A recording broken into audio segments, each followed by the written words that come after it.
The base has finally dropped this morning. Welcome, Wall Pass Wednesday. Soccer down here.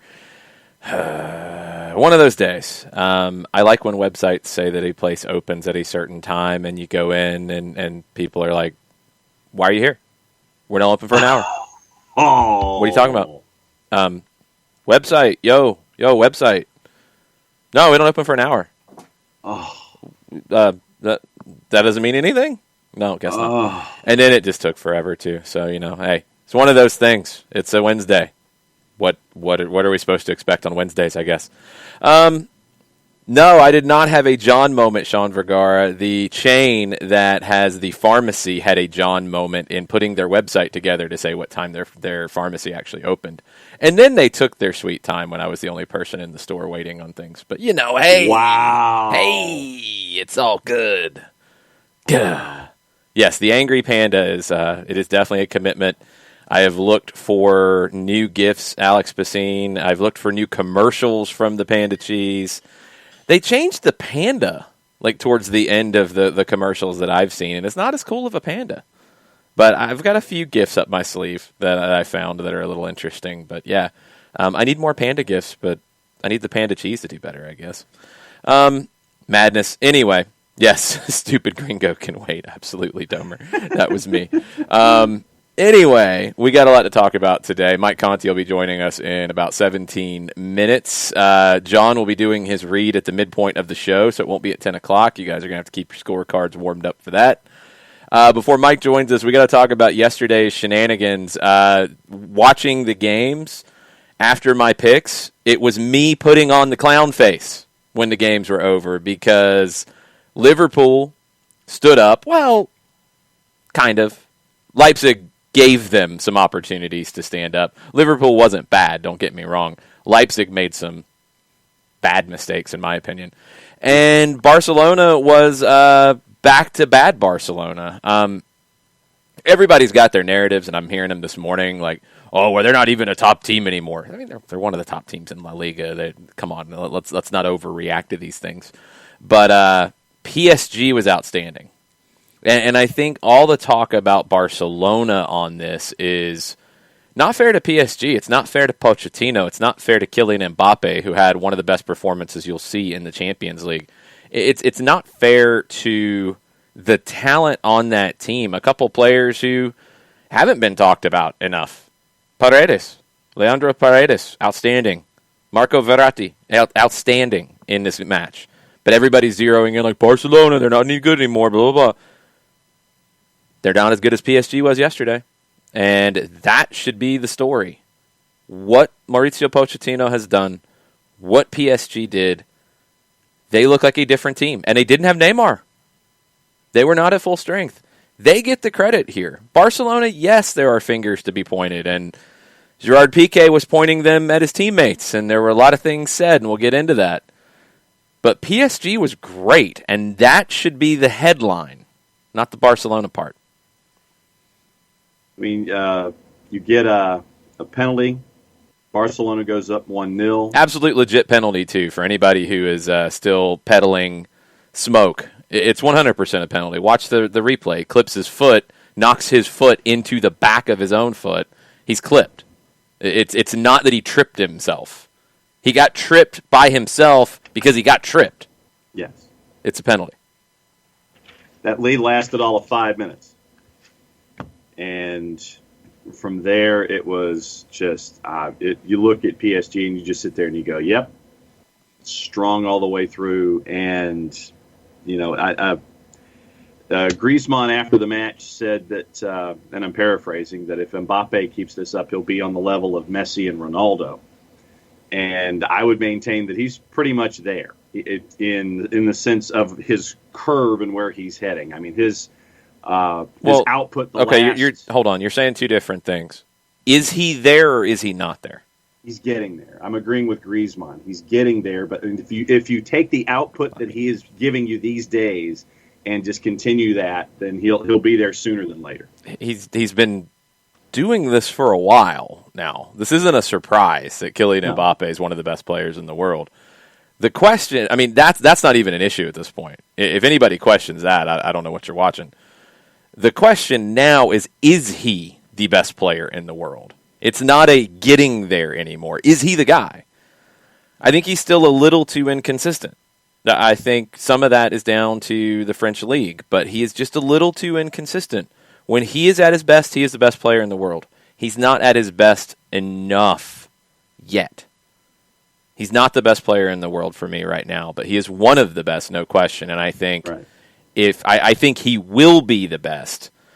But the question long term for him, and he kind of said something yesterday after the match that, it makes you think, is he going to stick around? He told French radio the PSG shirt is the one that I hold dear to my heart. My future, it would be stupid to decide my future on a single match. The truth is that it is about reflecting for the long term. I've always said that I'm happy here. PSG's got a big decision to make. I know they're very excited about Lionel Messi being out of contract. I know they're pumped up about that. They've decided that Neymar is going to stay. If they sign Messi and sell Mbappe this summer, which is what they're going to have to do if he's not going to sign a new deal, that's the wrong move. No question about it. It's the wrong move. Because Messi's got a couple more years in him for sure. He is still, again, one of the best players in the world. And he's, I think, more consistent than Kylian Mbappe. But the ceiling for Mbappe is so much higher, and the length of time that he will be among the best players in the world is so much longer. PSG would be making a huge mistake to let Mbappe leave to go get Messi. Yeah, Pochettino said that this is yesterday after the match. He said, yesterday at training, he asked me how many times I'd won at the Camp Nou. Once, I told him. He replied to me, tomorrow we are going to win a second time. He's a top player, no doubt.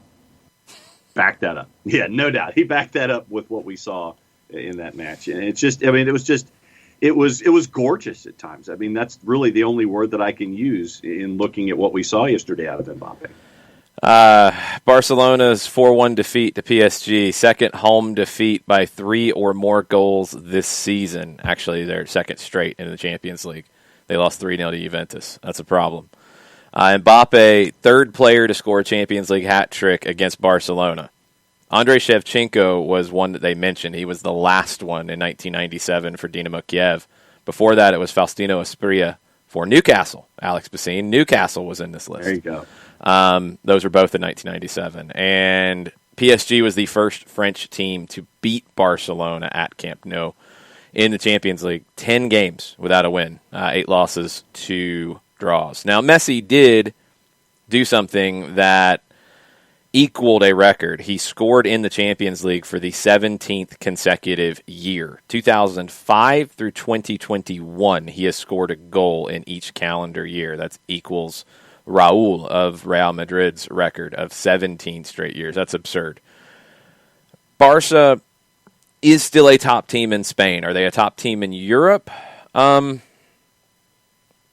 Probably not with where they stand right now. And one of the reasons why is what you saw. And look, with nobody in the building, you can hear all this stuff. And yep. Yes, this was in Spanish, but it's been translated by AS, and I will do some editing as I read some of these quotes.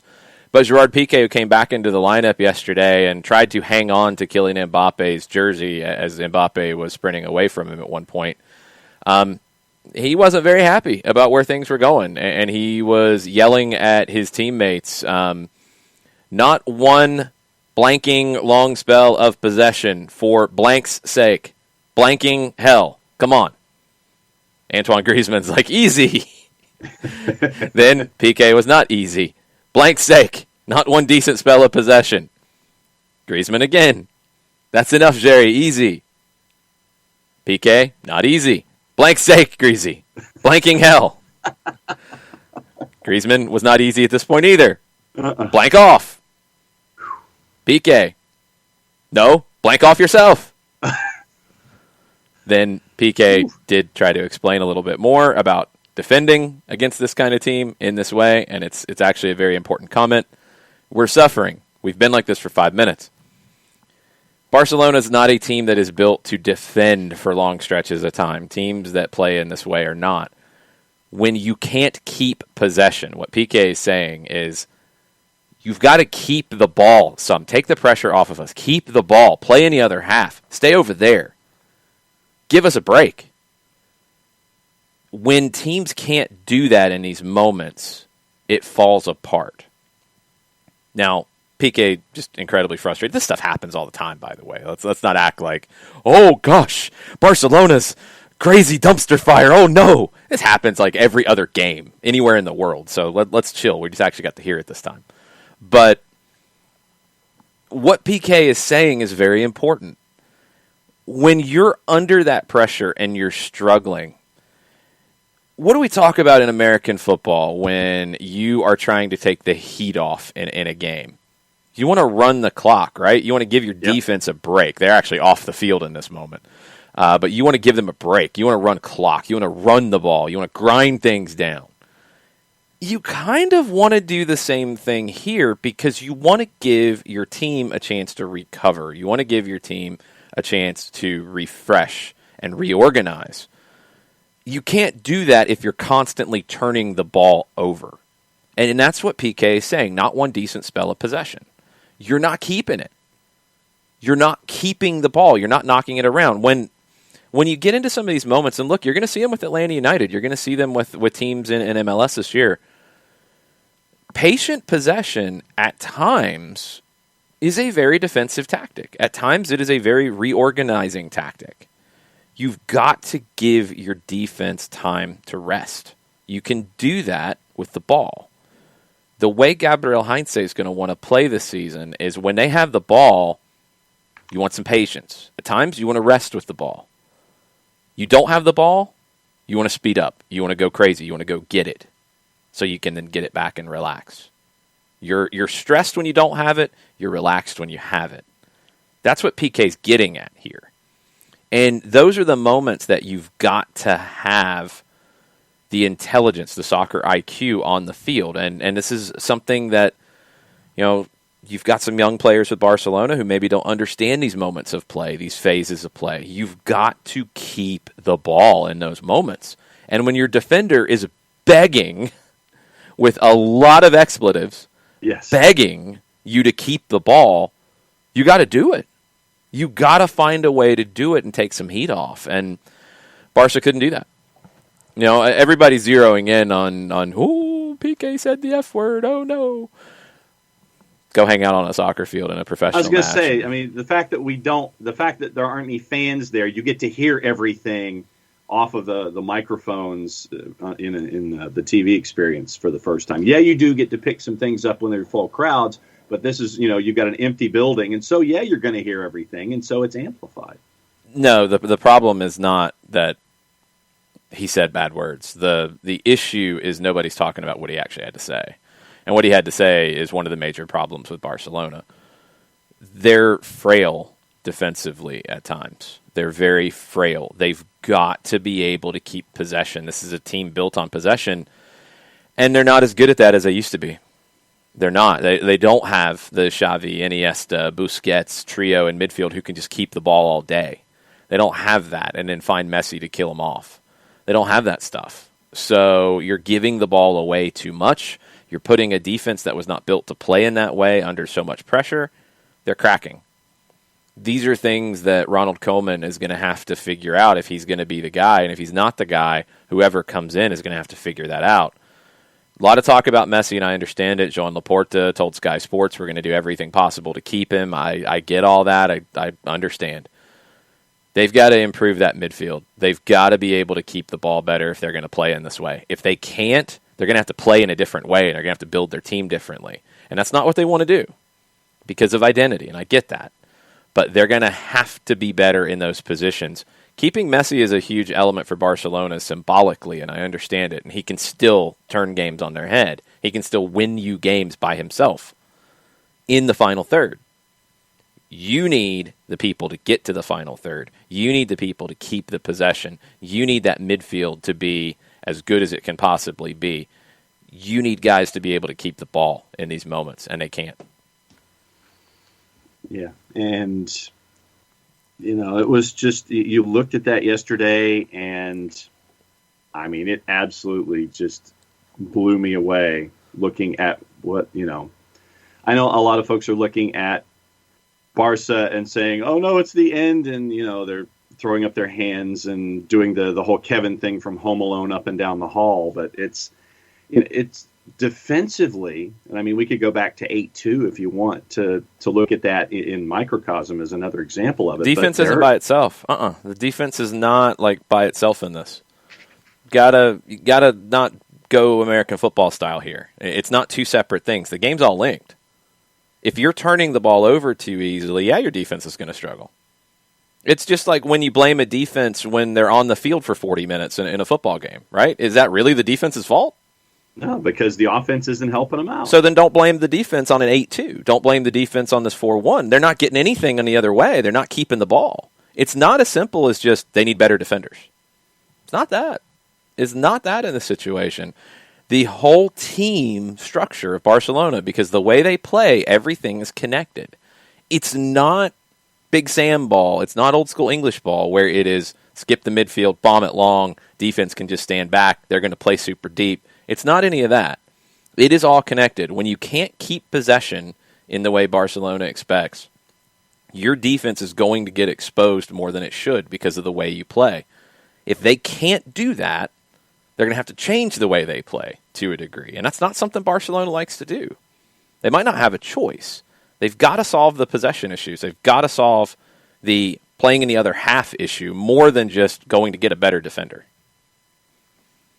So then, obviously, you've got to look at the folks that are going to be on that other side of the ball and trying to make sure that you have possession.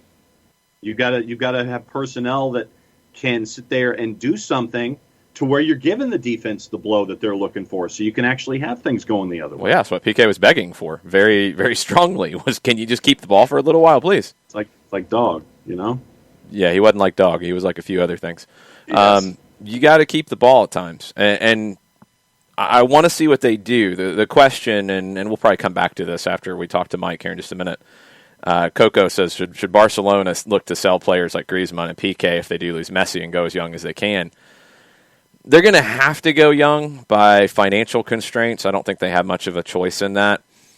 You've got to find buyers. Like, I don't think there's any value in PK in really making a big sale there. You probably should have moved on at the end of last year, but I don't think you really have the money to do anything with right now. If you can find somebody to buy Griezmann, I think you can do that one because you've got some young players who can fill that gap. Messi's a whole different situation because of the symbolism of it. That is going to factor into that decision. Yeah. Messi's not the problem here. That needs to be understood. You've got to get better in the middle of the field. And the problem is you just don't have a lot of money to spend to do it. So is it going to be a coaching thing? Is it going to be taking your lumps while you play young guys in there? Is it going to be expecting more out of a Frankie de Jong, who, Burns says was a big mistake. I agree. He hasn't developed yet. I thought Ronald Koeman would get more out of him. Is he going to be a guy who can play in that spot, or does he become a center back for you? Because you got to have as good of a facsimile as you can of the Xavi, Iniesta, Busquets. And I know Sergio's still there, but he's not the same player, and he's more exposed because he doesn't have guys around him who are as good, and he's getting older.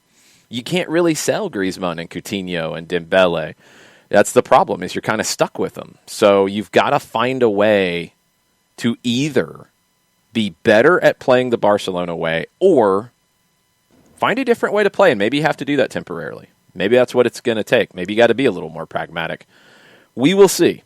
We'll get into Barcelona a little bit more. We'll talk Liverpool and RB Leipzig, but Mateo is going to grab Mike Conti on the line right now to talk some MLS, to talk some Atlanta United, to get ready for the season coming up. It's not that long away. It's not that far away. You got the training camp opening up here very, very soon, and it's going to be an interesting preseason for Atlanta United. Mike joins us now. What's up, Mike?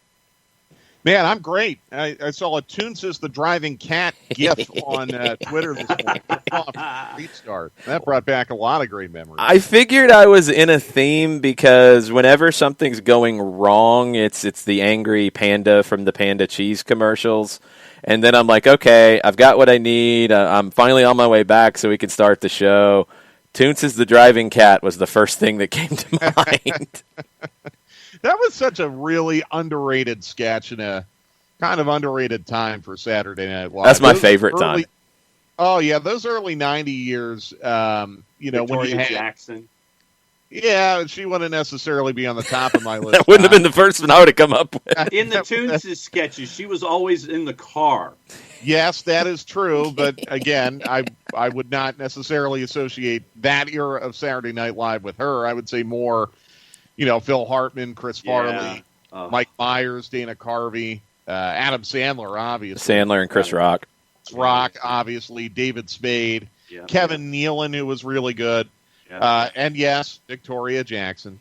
Jan Hooks, I think, was on Saturday Night Live at that time. Criminally underrated. Mm-hmm. Really was. So seeing Toonces brought back some good memories. It actually reminded me of the Toonces wasn't involved in this, but the Dana Carvey sketch where he was trying to ditch Admiral Stockdale, and he drove Admiral Stockdale out into the woods. Admiral Stockdale ran down his Chrysler. It was kind of the same set that they used for. So Carvey was Ross Perot. He was Perot, and Phil Hartman was Stockdale. I'll have to go back and see that one. I forgot about that one. Admiral Stockdale provided one of the most, up until 2020, one of the most unruly and disorganized presidential or vice presidential debates of all time. The sketch kind of built upon that. Anyhow, this is not Saturday Night Live down here. This is soccer down here. SNL down here.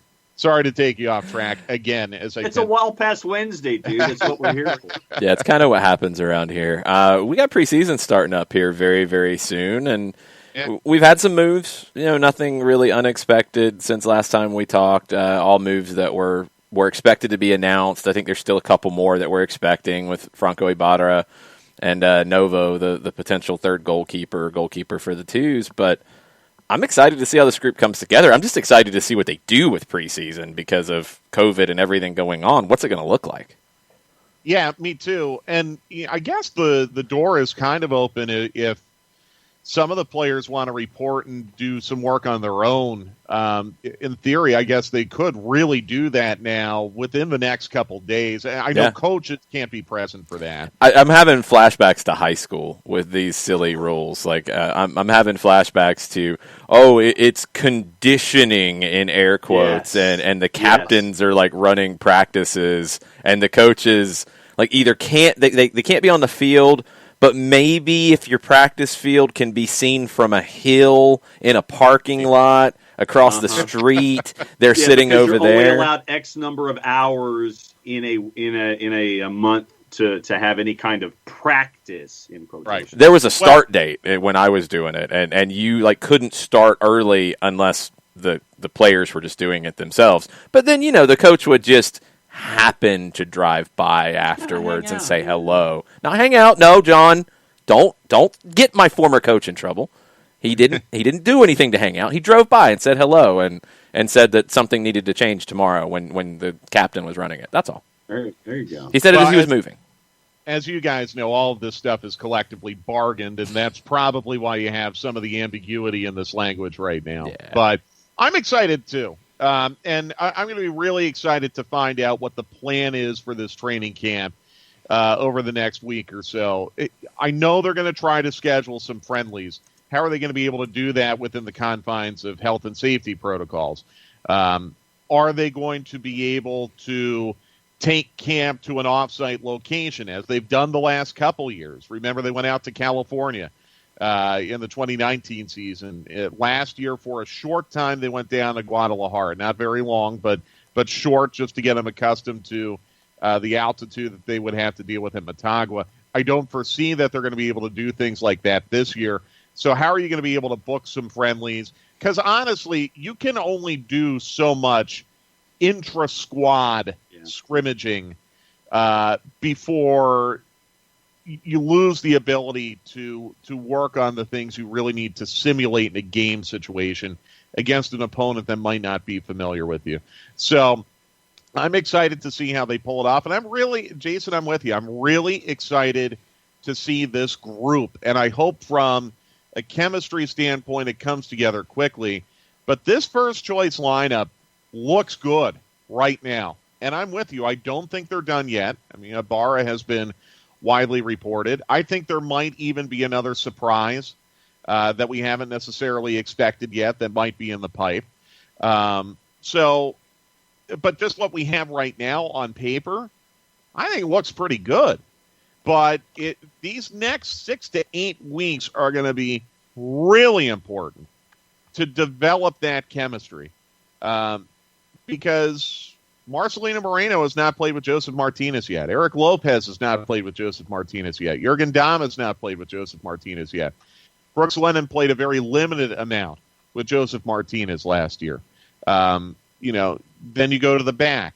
As you work in Santiago Sosa from a communication standpoint now, that's got to be developed between he and Miles Robinson and Fernando Meza and Brad Guzan, and anyone else in that central midfield, center back grouping. But from a talent standpoint alone, guys, I mean, I there's no reason to not think that if everyone stays healthy and there's no unforeseen catastrophes such as a global pandemic, part 2, in the offing, Atlanta United is going to be a contender in the Eastern Conference this year on talent alone.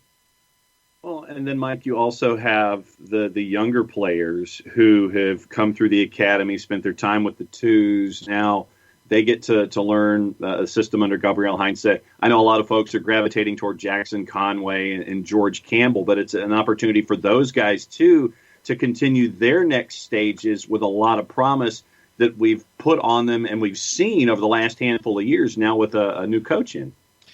Yeah, and absolutely, John. And these next couple weeks are going to be really vital for players who weren't able to get matches last year because of all the goofy you can't pull a player down to USL and then bring him up type rules. So you're right. I think George Campbell in particular, this is a really critical training camp for him because I think George Campbell's going to play. I think there's the potential for him to maybe play quite a bit, certainly in the preseason. With Franco Escobar gone now, you have one less center back that you're bringing from last year. And I think that's going to open the door for a guy like George Campbell to get some playing time.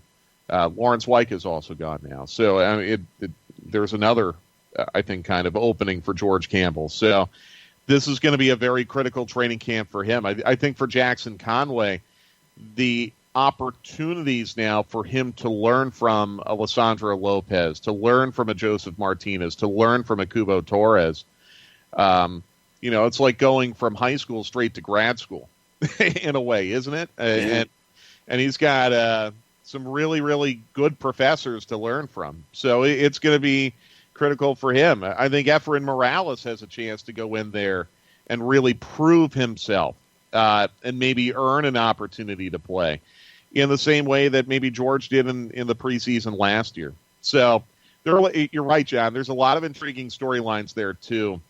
But I think just from the opportunity for those younger guys to learn from, I'm going to call them the professors, from the professors, Professor Kubo, Professor Lissandro. You've got some savvy veterans on this team. I would even count Marcelino Moreno in the savvy veteran category. I think he's been around long enough to put him in that mix. You've got teammates with a lot of experience, a lot of big match experience. Now let's see how that translates onto the training ground. Because to play like a champion, obviously it's cliche, but to play like a champion, you've got to train like a champion. So this preseason is going to be weird, and I think in a perfect world, you're able to play a bunch of games, you're able to probably go away somewhere and be amongst yourselves. That's something that Gabriel Heinze did when he took over at Vélez. They went on a training camp. He took over in the mid-season break, their summer, and they basically did like a second preseason. So you'd like to be able to do that. I think it's going to be limited. I think everybody's dealing with this, though. And maybe the first month or so of the MLS season, It's going to be a little bit of learning on the job, not just for Atlanta, but for all the teams around the league, just because of how weird this preseason is going to be and how much of an effect it's going to have on the preparation. And I hate that you have to jump immediately into a CONCACAF Champions League tie. That makes tough one, it even too. harder. Against a team that has a head start. Yep. It could be advantageous for league play because it does give Atlanta United a bit of a head start going into league play. That's a good point. But it makes it very, very, very, very tricky going down to Costa Rica. So you cannot waste time in this training camp. And look, part of it is doing the things you need to do to not welcome Mr. COVID into the training ground either. Because the one thing that these CONCACAF Champions League participants in particular cannot afford is to have to shut down their training camp or go back down to individual work or throttle back to group workouts or something like that because you've had a COVID outbreak. I'll be curious to see if teams might look at the possibility of doing some kind of, Bundesliga-style bubble where maybe personnel is kept on site at the training ground or very near it, and it becomes a little bit more of a barrack-style training camp as opposed to everyone goes home and has time off at night and on the weekends and everything like that. That might be one of the things, and I don't know if the CBA would even allow it, but if it does, I think that's one of the things that clubs are going to have to consider because you cannot afford, and I think it's especially acute for Atlanta United with a new coach, you cannot afford to be losing time to COVID in these training camps. Your time on the pitch is going to be very, very precious. When it comes to, we're in February now, and under normal college basketball years, we'd be getting toward the end of conference play, heading toward the postseason tournaments and things like that. In March Madness parlance, how would you view an Atlanta United Alajuelense match? Is this an 8-9 for you? Is this a 7-10? How would you gauge this kind of a match? It's a 5-12, and you never want to be in the 5-12. They always seem to see that for upsets, don't they? Yeah. Mm-hmm. Now, look, I mean, I don't want that to sound disrespectful to Alajuelense at all because I think they're more than capable of making this a trip to the dentist for Atlanta United and more than capable of knocking out Atlanta United. So, I don't want that to sound like they are heavy underdogs. But this could have been worse. You could have been drawn in. We talked about it last week. I mean, you could have been drawn in with Lyon. You could have been drawn into the other half of the bracket with all those Mexican teams. You avoided all that. So it's going to be a difficult round of 16 tie in the same way that it's difficult for UCLA to play Princeton. UCLA on paper is more talented than Princeton, but Princeton, the year they beat UCLA, I think that was a 4-13. But Princeton had played that style under Pete Carrill with a group that had been together for a long time and had gotten very, very hot through Ivy League play, again, against opponents from a league that is lesser to the Pac-10 at that time. But, they were comfortable with their system. They liked each other. They were comfortable with each other. And they pulled the surprise. And I think Alajuelense is going to be absolutely capable of doing that. Again, the bookmakers will probably make Atlanta United the favorites. Oh, they absolutely will. There's no debating that. But it's just scary because you've got a team that has played together and will continue to play together for the next 2 months or month and a half, I guess. They're playing really well in their league right now. Heck, they even have momentum coming out of the CONCACAF league for whatever that's worth. And Atlanta United, it does feel a little bit like 2019 when they went down to Herediano, where, that was the first time we really saw them in a meaningful competitive match with that group under that coach. And they played okay, and they got the road goal that they needed, but they left themselves a lot of work to do coming back to Atlanta. And it just has a similar feel to me this time around, that it is the first meaningful match you're going to play under a new coach, potentially with some tactical tweaks that we didn't see in 2020 or 2019.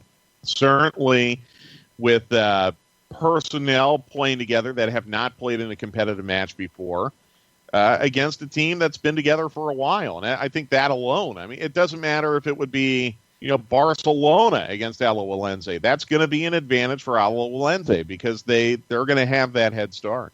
I'm gonna flesh out the 5-12 thing just a little bit, I think, to give it a little more context. So, Herediano would not have been a 12 because of their history.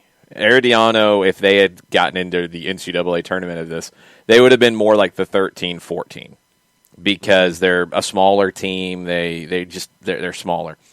They would have been more like, and I know somebody will probably yell at me for this, they would have been more like when Winthrop gets into the tournament and had a great year, but you're not expecting Winthrop to pull that upset. What Alajuelense reminds me of is before they turned into what they became when Gonzaga first started becoming a team to watch for, and they were getting those 12 seeds at the beginning, and they started winning upsets. They started knocking people off. Then they became a bigger team, but coming from a smaller conference. Because that's the thing here, is when that first started, Alajuelense in Costa Rica and Gonzaga, when they first started to get onto the scene, it's a smaller league. I mean, you're not going to say that Gonzaga is more prepared to beat North Carolina, right? Because it's a smaller league. They've done it against smaller competition. That's great. What do you do against the big boys? Now, in my basketball scenario, Gonzaga's proven it, and they've become a bigger team. A lot of that's down to the way college basketball is decentralized, too. In this scenario, they're still that up-and-coming team from a smaller league. It's a smaller league. I mean, there's no way around it. The competition they're playing on a daily basis versus MLS is not the same. The level of talent they have is not the same. They will not be favored against Atlanta, no question. If Atlanta's an underdog against Alajuelense, you need to probably make sure John's not doing the bookie numbers on that because it might be faulty bookiness. Yeah, really? He might give you your money back if you lose. I don't know. But they're going to be a team that can upset you.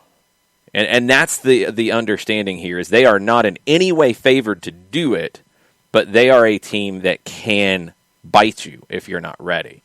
That's the expectation here. And that's what every MLS team against everybody other than Liga MX has to expect out of your Alajuelenses. Saprissa, when they're a little bit better than they are now, they're just a little bit below it. They're like a mid-major on a kind of bad year. Like they're not quite as strong as they've been in other years. Saprissa is just a little down. Olympia has shown that they can be that team. Yep. Motagua can be a team that can bite you, but they're a little bit lower down.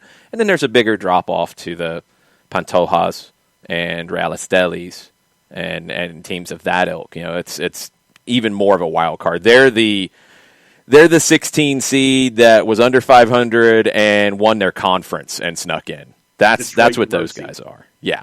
They're one of those teams. But Alajuelense is that mid-major that can scare you. They can absolutely scare you and upset you, but they shouldn't. And that's got to be the expectation. Yeah, exactly. It just goes back to, my point about training camp that there is a little bit of pressure to not have any kind of setback that's going to derail your training camp. And it's going to be on the players and the technical staff and anyone else who's in the bubble or, tier 1 or whatever they're going to call it, to do what they need to do. And fortunately, Atlanta United did a great job last year. Arguably, I would argue during November and December, I mean, at least numbers-wise, it looks like the pandemic was worse in November of December last year than what it is right now, numbers-wise. I don't want to get into a debate about that. It's just numbers-wise. And they avoided any major outbreak. So that's good. You've got a really good medical staff. You've got a really, really good staff that works with the players, addressing all of their needs. And you have players who I know are willing to do what they need to do to stay healthy and put themselves in the best position to compete. So avoid that problem, and that'll be a really, really good start to the season. Because honestly, that's something I worry about. That's something I really, really worry about. I mean, we had 2 situations in training camp going into MLS's back. And now one of them may have been tied to travel. I guess we never really got the full postmortem on what happened with Nashville, but I mean, we have seen examples of teams that go back into training camp environments and you have a problem. So it's going to be imperative for the CONCACAF Champions League participants to avoid that, because you don't have a lot of time. It's going to go really, really quickly between February 4th and April 8th. The month of March is going to fly by, and you're not going to have time to shut things down for a week or two. I love that I threw out not necessarily Winthrop slander, and I've already been yelled at twice. Yes. Well, you know what it kind of reminds me of is Mercer. Mercer, and I think they were maybe a 15 seed. I think they were 15 when they beat Duke. Yeah, when they beat Duke. Yeah. When they beat Duke. Maybe a 14. I think they were a 15. I think you're right. Yeah. But, actually, Mercer kind of went from there and had a couple really, really good seasons after that. So, as I think Jason was saying, it's sometimes something like that can be the jumping off point to sustain success. You can go from that to then becoming the 12, where you get in on that respect as a 12, and then you can continue to rise. You don't have to win your conference tournament anymore. Exactly right. So we're going from the Adam Morrison Gonzagas and Santa Claras to the Gonzaga, that second wave where they're not losing big leads and they're getting their way through. That kind of consideration. St. Mary's would come to mind. There you go. George Mason would come to mind. Yeah. Virginia Commonwealth, teams like that. Bradley, like some of those Missouri Valley Conference teams. So Clayton Poss asked for a Champions League comparison to this, a UEFA Champions League comparison. If I was going to put Alawalense in as a UEFA Champions League team to kind of give the idea here, if you're comparing it, Liga MX would be the biggest league, and I know in Europe you've got it spread around. So your top Liga MX teams would be your top contenders. Your MLS teams would be PSG-ish, because they're contenders, but they haven't done it yet. They're right there. Alawalense would be, they're more than happy to be there. They can knock you around. Maybe RB Leipzig from a couple years ago. Atalanta? No, they're not Atalanta, because Atalanta is more dangerous to the top teams. They're smaller. That's the point that I think people have to understand, is the Costa Rican League is quite a few ladder rungs down from MLS and Liga MX. It's not on the same level. Atalanta is in a league that's at the same level. I think Alawalense would be more like when Basel made their run into the knockouts. Teams like that are from smaller leagues but can surprise you. That's what you're looking for out of an Alawalense, and they're dangerous, and they're in really good form, and they're very confident, and they have a lot of belief, but they're not as good as Atlanta United. They're not as good as any of the MLS teams that are in this tournament, and that has to be understood. Doesn't mean they can't win, but they're not at the same level. That understanding has to be there. When it comes to, since last time you were on, Mike, I know that Cincinnati's bringing folks in, Austin's bringing folks in. When you look at the East, and we were also looking at the East yesterday and the last couple of days with DC United, and the possibility that DC United could be absolutely crazy when it comes to all of the output, that you could have some 5-5s, because Jason looked up Struber's history at Beer Shot, and you're seeing like 100 goals. Lasada's history. Sorry, right. Struber's with Red Bulls. Yeah. But, seeing just the absolute craziness of what the East could be, how crazy do you think the East could be with the new coaches that are in, and new coaches in new places, new coaches coming in, period, all the players and the talent influx that's in? How crazy do you think the East could be? Well, Sada is probably more Bielsa-ish than Heinze, if you think about it. How crazy could the East be? I think the East will be more balanced, which I know sounds kind of weird, because there was a lot of balance to the East this past season. no one really ran away with it. I mean, Philadelphia had a great year and won the Shield, but I wouldn't necessarily say they ran away with it. It was also a shorter season, so that has an impact as well. Like, for example, when I say balance, Cincinnati's not going to be as bad as they were last year with the moves that they made. I don't think they will be. But did they do enough to get in the top 4 in the East? Absolutely not. I don't think. At least not yet. They might have more work to do. Miami, what kind of step can they take under Phil Neville from year 1 to year 2? I think Miami could be spectacular or a spectacular bust.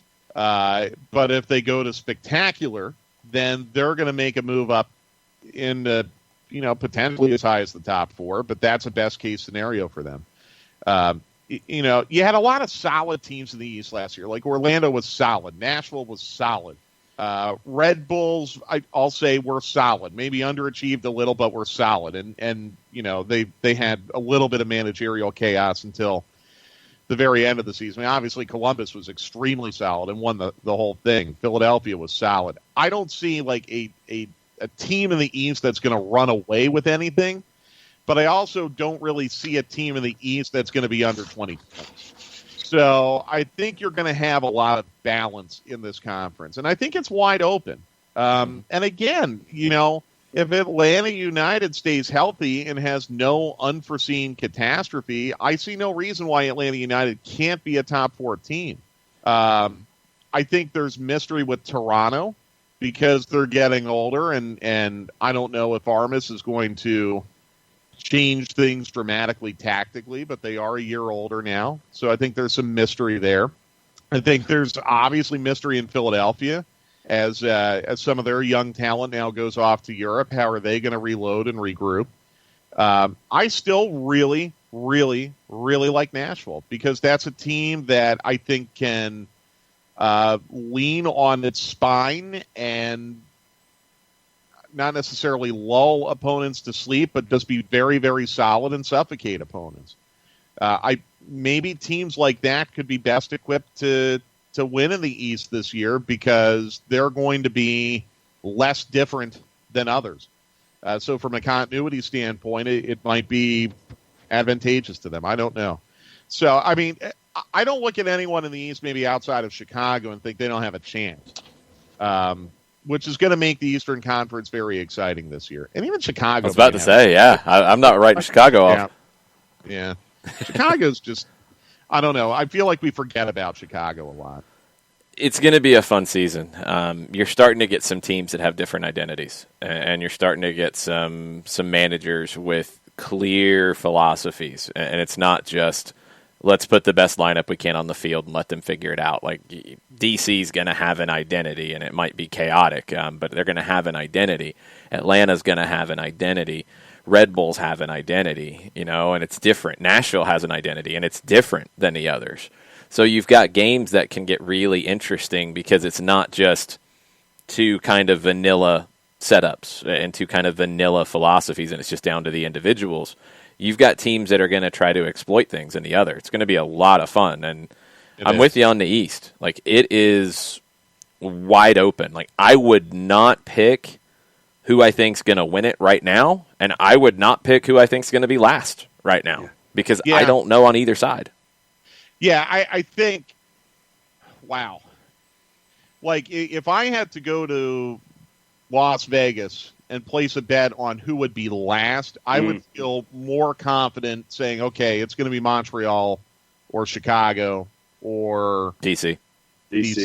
I'm going DC just because I think it's going to be so different the way that they're going to play, and I don't think they necessarily have the personnel to do it yet, that you're going to see some wild results in DC potentially.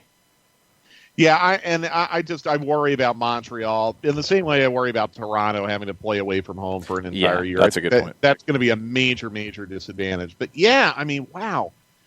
I mean, are there odds right now? Are there odds anywhere on who is favored to win the East? No, John. We're going to save that for stoppage time at 2:00 today. Oh, okay. We're going to save that. So what I will do is I will investigate a yes, no, but not tell you. How about that? Okay, so we don't know. There are odds out there. I've seen them. I've seen like at least MLS Cup odds. All right. Well, yeah. So you can do it. So can I make a guess? Save it. That's a tease. Wow. Save it for 2:00, man. I can't do that now. I'm going to go look at that. Like I don't have that self-discipline for 3.5 hours. Okay, put it out there on record, and we'll talk about if you're right or wrong at 2:00. How about that? New York City. Wow. Okay, I didn't expect that one coming. Okay, well, so it's probably not New York City. Yeah, I don't. It's probably not New York City. Then. I haven't seen it in a while. I saw them like a while ago when they posted them really early on. It's probably. I mean, it would have to be Columbus or Philadelphia. Right? There were a couple early on that felt like were there because of their name more than what they've actually done. Columbus is it for me. If I had to pick right now, first place would be Columbus. Last place would be DC. If I had to do it today. Jason, really quick, before you let me go. And I got one more question to you before you go. All right. Well, I have a question for you. The number 4 story right now on ESPN.com is a MLS story. Wow. Yeah. I mean, LeBron, Australian Open, and then an MLS story is number 4. Yeah. So what can you tell me about this kid that LA Galaxy has signed? The Alcala, the Academy kid. He's 15, first off, and you never know how that can go. Go ask Freddie Adu about that.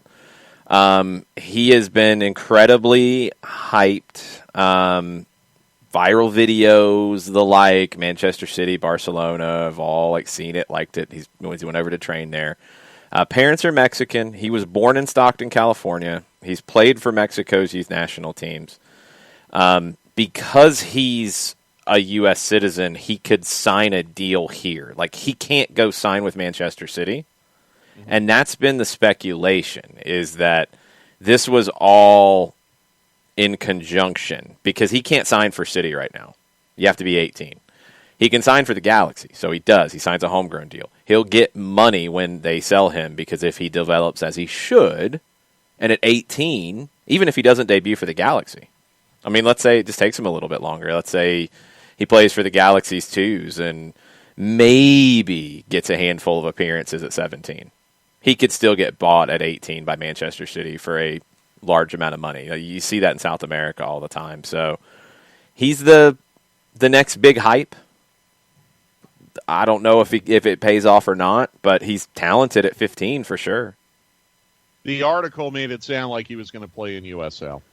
Yeah, he's definitely not playing in MLS right now. I mean, there's just they've got some holes in that lineup, but to throw a 15-year-old in there just out of nowhere, no matter how good he is, you don't want to do that to a kid. Again, go ask Freddie Adu. No, I totally understand. I was just surprised. I was not expecting to see an MLS story that high up on the... I didn't either. I thought it was going to be a negative one because I didn't expect it to actually put a positive one. And that's the question from Ricky that he wanted to ask you was the Charlotte PSL thing. Yes. Yeah. What's your take? Yeah, I've been thinking a lot about this, and I don't know if I understand the market dynamics in Charlotte enough to have an intelligent comment on this. I hope that's not a cop-out. No. If David Tepper thinks he can get it, then he should try. Yeah. Flat out. Yeah. If he thinks he can get it, he should try to get it. But is he taking an NFL mentality and trying to apply it to MLS? I don't know why that would be a problem. I don't care about that. Yeah. If he can get it, if the demand is there, and it's also a little confusing because, like, I saw a tweet, I think it was from our buddy Glenn Crooks, or it might have been from Charlie Boehm. I can't remember. Someone had tweeted a screenshot of a seat in the corner kind of behind one of the goals, saying that would be a PSL seat. Then I saw another report saying that they were only charging PSLs between the end lines and only a certain number of rows up. Yeah. So, like, your super premium seats. That was my guess. So if that's the case, And if he can get it, I don't object to it. I don't really have a problem with it. I think, we're in a time economically right now where we have to think of somewhat unconventional and untested in MLS ways to generate revenue. Especially the new TV contract comes in lower than what they're hoping, as has been suggested. I don't know where the evidence is behind that, but that has been suggested in some articles recently. So yeah, I don't get that. I don't think it's going to be as big of a jump as they hoped, but I don't think it goes down. Oh, no. I'm not saying – I don't think anyone's suggesting it would go down. Okay. I think the suggestion has been that they may not get as much as they hoped for. Yeah, I think their hope might have been a little extreme. Yeah. Is more of it. So John, to answer your question, is it a bad thing to apply an NFL mentality to Major League Soccer? Not only do I not think it's a bad thing, I think it's a good thing. But I don't understand the market dynamics in Charlotte to know if David Tepper is going to price people out of the market. Right. So I know that's a little bit of a hedge. No. That's where I'm at with it. I think it's worth trying, and I'm sure they will assess if the demand is not there. Right. Because remember, David Tepper is not financing a new stadium, at least not to our knowledge.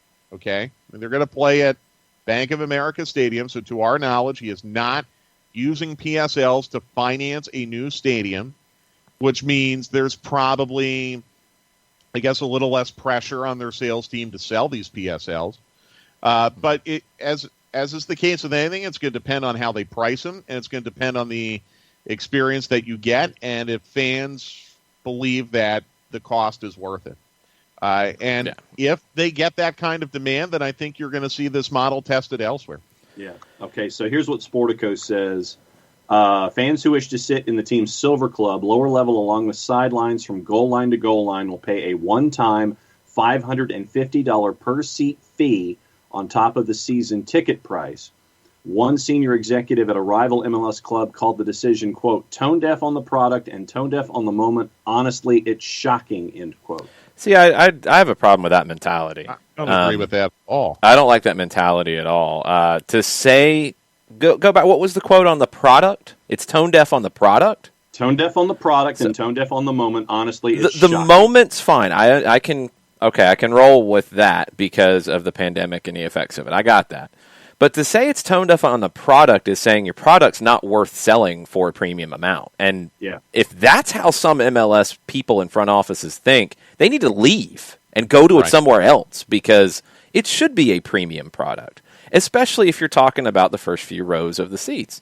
If it's the whole lower bowl from inline to inline, no, that's probably extreme. If it's the first 5 rows, because those are premium and people are going to pay top dollar, okay, if the market's there, get the money, because what's that going to do? It's going to fund going out and building an academy. It's going to fund going out and signing top players. That's the business. And as Thomas Jawin and others have pointed out in the Twitch pitch, this is not like it's some crazy thing that's never happened before in soccer worldwide. You have a lot of clubs that require a membership fee. Now, sometimes it's extremely low. Bernd points out that it's €65 a year to buy Bayern tickets. $550 one time is not as absurd as it's been pointed out or portrayed anyway. If the market's there, they'll get it. If it's not, they'll lower it or they'll drop it. It's that simple. But I have a massive problem with somebody in an MLS front office saying it's tone deaf on the product. You better start believing in your product. If you're going to expect people to buy it, you better start believing in it. Yeah, that's absurd.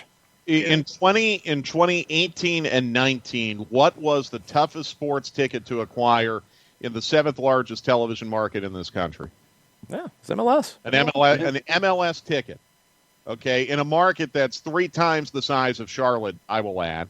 So it is a premium product, and the only way you make it a premium product is to spend on your product by acquiring top-level talent and making the quality of play better. You can't do that unless you generate revenue.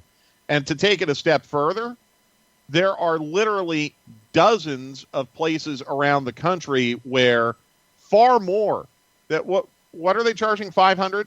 $550. Yeah, $550 one time per seat, lower level along the sidelines, goal line to goal. Not a yearly. One time.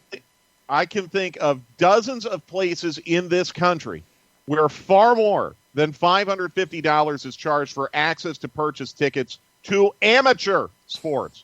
Yeah, there's that. Mm-hmm. Amateur yes. There's that. Yes, that is Don't correct. Don't you have to make a donation to scholarship foundations or scholarship funds? I know at Penn State, you have to donate $1,800 a year to something called the Nittany Lion Club to have the right to buy season football tickets for amateur sports on metal bleachers, where the most high-end concession is hot chocolate. And is it good hot chocolate though? Yes. Okay. See, no, good. Yeah, it's Mike, not the cheap stuff.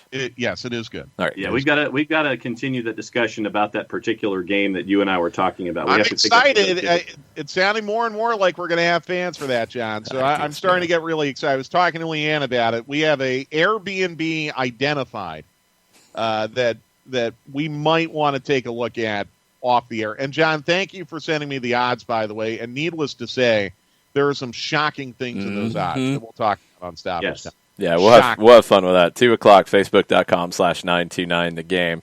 Talk to you in a little bit, Mike. All right, say hi to Toonses for me. I will. Okay, see you guys. Good. Toonses was a good chauffeur this morning. What's up? Yeah, Charlotte President Nick Kelly explained in the same article all of the data points and all of the research indicated there would be little to no resistance to PSLs from fans. Yeah, the club declined to provide any specifics about their sales figures to date. But Kelly said, thus far, we've been extremely pleased with the reception, that they haven't slowed us down, meaning the PSLs. They haven't slowed us down in terms of season ticket conversions from deposits, end quote. Look, if you could make professional sports or professional amateur sports work with $5 tickets across the board, I would be all for it. It doesn't work that way. Not to get a premium product. It just doesn't. So this is part of it. And if this is a small number of tickets, it's like the suites that are sold in club seats where you're signing multiple year contracts and different things go into it. If you're looking at it from that perspective, I think it's very different. I mean, Thomas DeWin points out different clubs around the world that have a yearly membership fee, not a one-time $550, but Barcelona, over €140 per year. Others have smaller yearly fees. Look, I know we play the outrage game really, really well these days. Everybody gets outraged about everything that happens, but look it up just a little bit. And if it doesn't work for them, it doesn't work for them. It doesn't mean that other teams are going to do it tomorrow. It doesn't mean that that's the right move for every market. It doesn't mean that most teams have the demand to do that. It doesn't mean anything. It means that Charlotte feels like they have the demand to do that for some number of seats, and I don't know how many. And if they don't, then they're going to adjust it. If they do, then they're going to have more revenue, and that's going to allow them to do more things. And if they do, then they're going to provide a higher level product. And then people are going to want to pay more, and then it continues to grow. That's where it goes. I don't love PSLs as a concept either. I don't think anybody does. I didn't love service charges going up on Ticketmaster. I didn't love all these different things. Do I understand the business and why it happens? Yeah. Sometimes it goes too fast. Sometimes it's too much. When the product is good, people will pay more for it. When the product is bad, people won't pay what you were asking for it. That's ultimately going to determine it. That in the market. If Charlotte is saying, and of course they're going to back that up right now, that this is why we did it, because we feel like we can get this money in, great. Good for them. We'll find out if they're accurate or not. I would assume that these are smart business people who have been running an NFL team and know what they're doing and would not just throw a number out there willy-nilly and say, yeah, let's just do a PSL number, sure. Let's just do this. Yeah. That comment from an unnamed MLS front office person really rubs me the wrong way, because we've got to start believing in this product a little bit more. We really, really do. Because when you say something like that, let me read between the lines, not even looking hard between the lines. Yeah. When you say something like that, NBA Do they have PSLs in some NBA markets? Some they might. Maybe some new arenas they might. I don't know how common it is. Maybe for a small number of seats. NFL does. Baseball, I think, doesn't, but you're talking about 80-plus games, so we're having a different conversation. Hockey, I don't think could afford to yet. Could they? Or in some markets, could they? I mean, it would have to be someplace like New York or something like that. I don't think that could be something that would be, But when you are trying to do something along the lines of the biggest league in this country, and you say you can't do that because the product isn't there, at some point, you've got to believe that the product is there. Yeah. And again, Charlotte will be right or wrong here. And if they're wrong, then the product's not there. And that's not good because it needs to get there. We should want it to get there. Mm-hmm. I don't know. I have an issue with that comment. Yeah, I mean, you're selling yourself short, and you shouldn't. Yeah, I think you shouldn't. I think you got to start changing it. So we will see. All right, we've put it off far long enough. I hope you're ready for this, John, and I hope you are prepared. You're doing that stretching your fingers thing again. You don't do anything with your fingers. You like pointing things. You don't have to stretch your fingers. I don't get it. Maybe they'll be ready. Maybe they'll help you as you tell us about Steve Apolinsky. Apolinsky & Associates, LLC, proud supporters of everything soccer down here in the SDH network. For wrongful death and serious injury matters, only one communication that you need to have, and it is with Apolinsky & Associates, LLC. You can do it a couple different ways. Give them a call, get a free consultation. 404-377-9191. You can shoot Steve an email directly, steve@aa-legal.com, or you can go on the World Wide Web, large device or small, type in aa-legal.com, hit the enter key, the return key, the arrow key, whatever advances it to the homepage of Apolinsky & Associates, LLC. And in addition to all the information that is there on the homepage, a pop-up window pops up, low right-hand corner, because that's what pop-up windows do. They pop up 24/7, 365 and a quarter. Thank you, Chris Hutchison.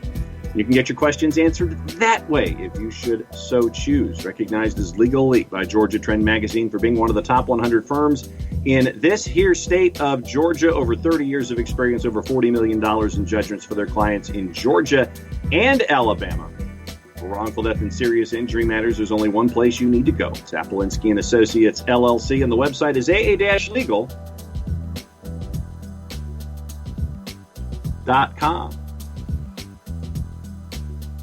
That was very fast. Yes, it was. Which is not bad. It was just very fast. It was just over a minute.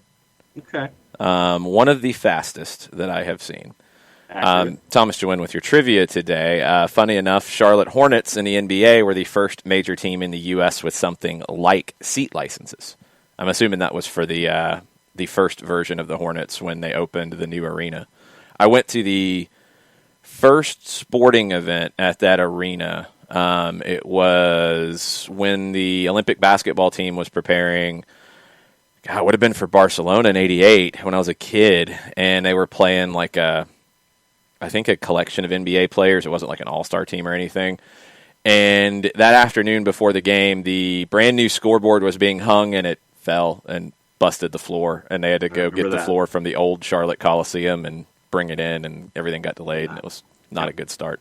Anyway, -1 for the stretching. Wow, quick start. I hadn't started the read yet. So you're gonna knock those numbers down. You start acting like that. Wow, quick start. Mainlining Splenda on that intro. This is pretty good. Super fast. Okay, I think the Chris Hutchinson thank you has passed its usefulness. I'm going to start docking points for it. 8.423157. Super fast out of the gate, staying fast as well. Like the bold and bad timing at the end, though. -1. 7.8, final answer. -2, too fast. Overall good. 7.9999984. Okay. 8, smooth but fast. 8, cleanly read but lacked enthusiasm. 7.8, a professional read. If the working theory is that John reads best when angry, you need to really fire him up before the read. Start asking him about frying eggs. 8. Well, but that's not going to get me fired up, though. Well, I could start mocking your cooking. Well, like I don't. well, that should fire you up. You should have standards, John. But anyway, 8. You probably do better on the faster reads. 5.4. Meh. Mazzano is the East German judge today. Abby pulled over from driving to watch and score. No hand gesture for the lower right, which was good. A little fast. Swipes for all the pop-ups. 6.356. 7. No major problems. But none of the anger energy.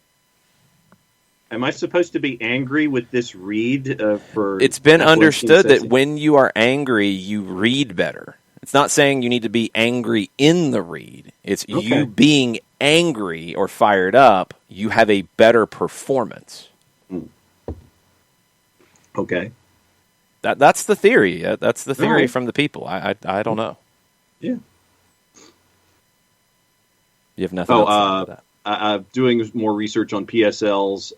The Golden State Warriors have PSLs. I thought new arenas would when in the NBA. I don't think the old ones do, but like newer ones. The Raptors and the Maple Leafs do as well, and I think there's some cross-pollination in those PSLs. Like if you're a Raptors PSL holder, that gets you involved in getting Maple Leafs tickets and so on. So MLS, you can figure out how you want to do it. If it is a membership like some clubs have worldwide where you get a vote on one person on the board that sits there and gets to hang out and go to board meetings and have the nice tea or whatever, or you get some vote on something else. Like Seattle has a membership situation where you get to vote on the general manager, actually, which is pretty cool. Okay, if you want to do that and tie a PSL into it, all right, fine. If you want to do just a straight up normal PSL, if you want to do a one-time thing, if you want to do a yearly thing, whatever the market tells you to do. But yes, you should want to strive to be the Warriors in their new arena and the Maple Leafs and Raptors in Toronto and other teams that have PSLs. You should want to build the product to be there. Doesn't mean you are, doesn't mean you'll get there tomorrow, but you should want to get there because you should believe in your product. Anyway. Yes. Byrne points out, it's a good South American one, Sao Paulo's membership is $26 a year. That's the lowest level of the membership, allows you to buy tickets. You find what your market tells you to do, and if it's $26 a year, well, then that's a long time to match the one-time fee in Charlotte. If it's Barcelona's and it's €140 a year, that's what, $250, $275 a year? It's more like 200 right now. 210, 200. So 3 years of membership at Barcelona, and you've went over the Charlotte price that you pay one time. So it's, again, outrage. I get it. Let's freak out and yell and point and stomp our feet, but it's not that big of a deal. If you want to pay it, pay it. If you don't want to pay it, buy a ticket that isn't in that section and figure it out. Like that's what we all have to do. But stomping our feet and screaming about everything is not necessarily going to solve it. Matt Wagner wants you to channel your inner Joseph on the reads. So you got the anger element, but it doesn't affect your performance except firing you up. Okay. 6.8 average read, no major hiccups, professional performance. Alex Bassine gives you a 10 because we need to encourage John. Oh, okay. Sean, we have not secured the Soccer in the Streets benefit cooking show for John yet. This will happen. For sure, this will happen.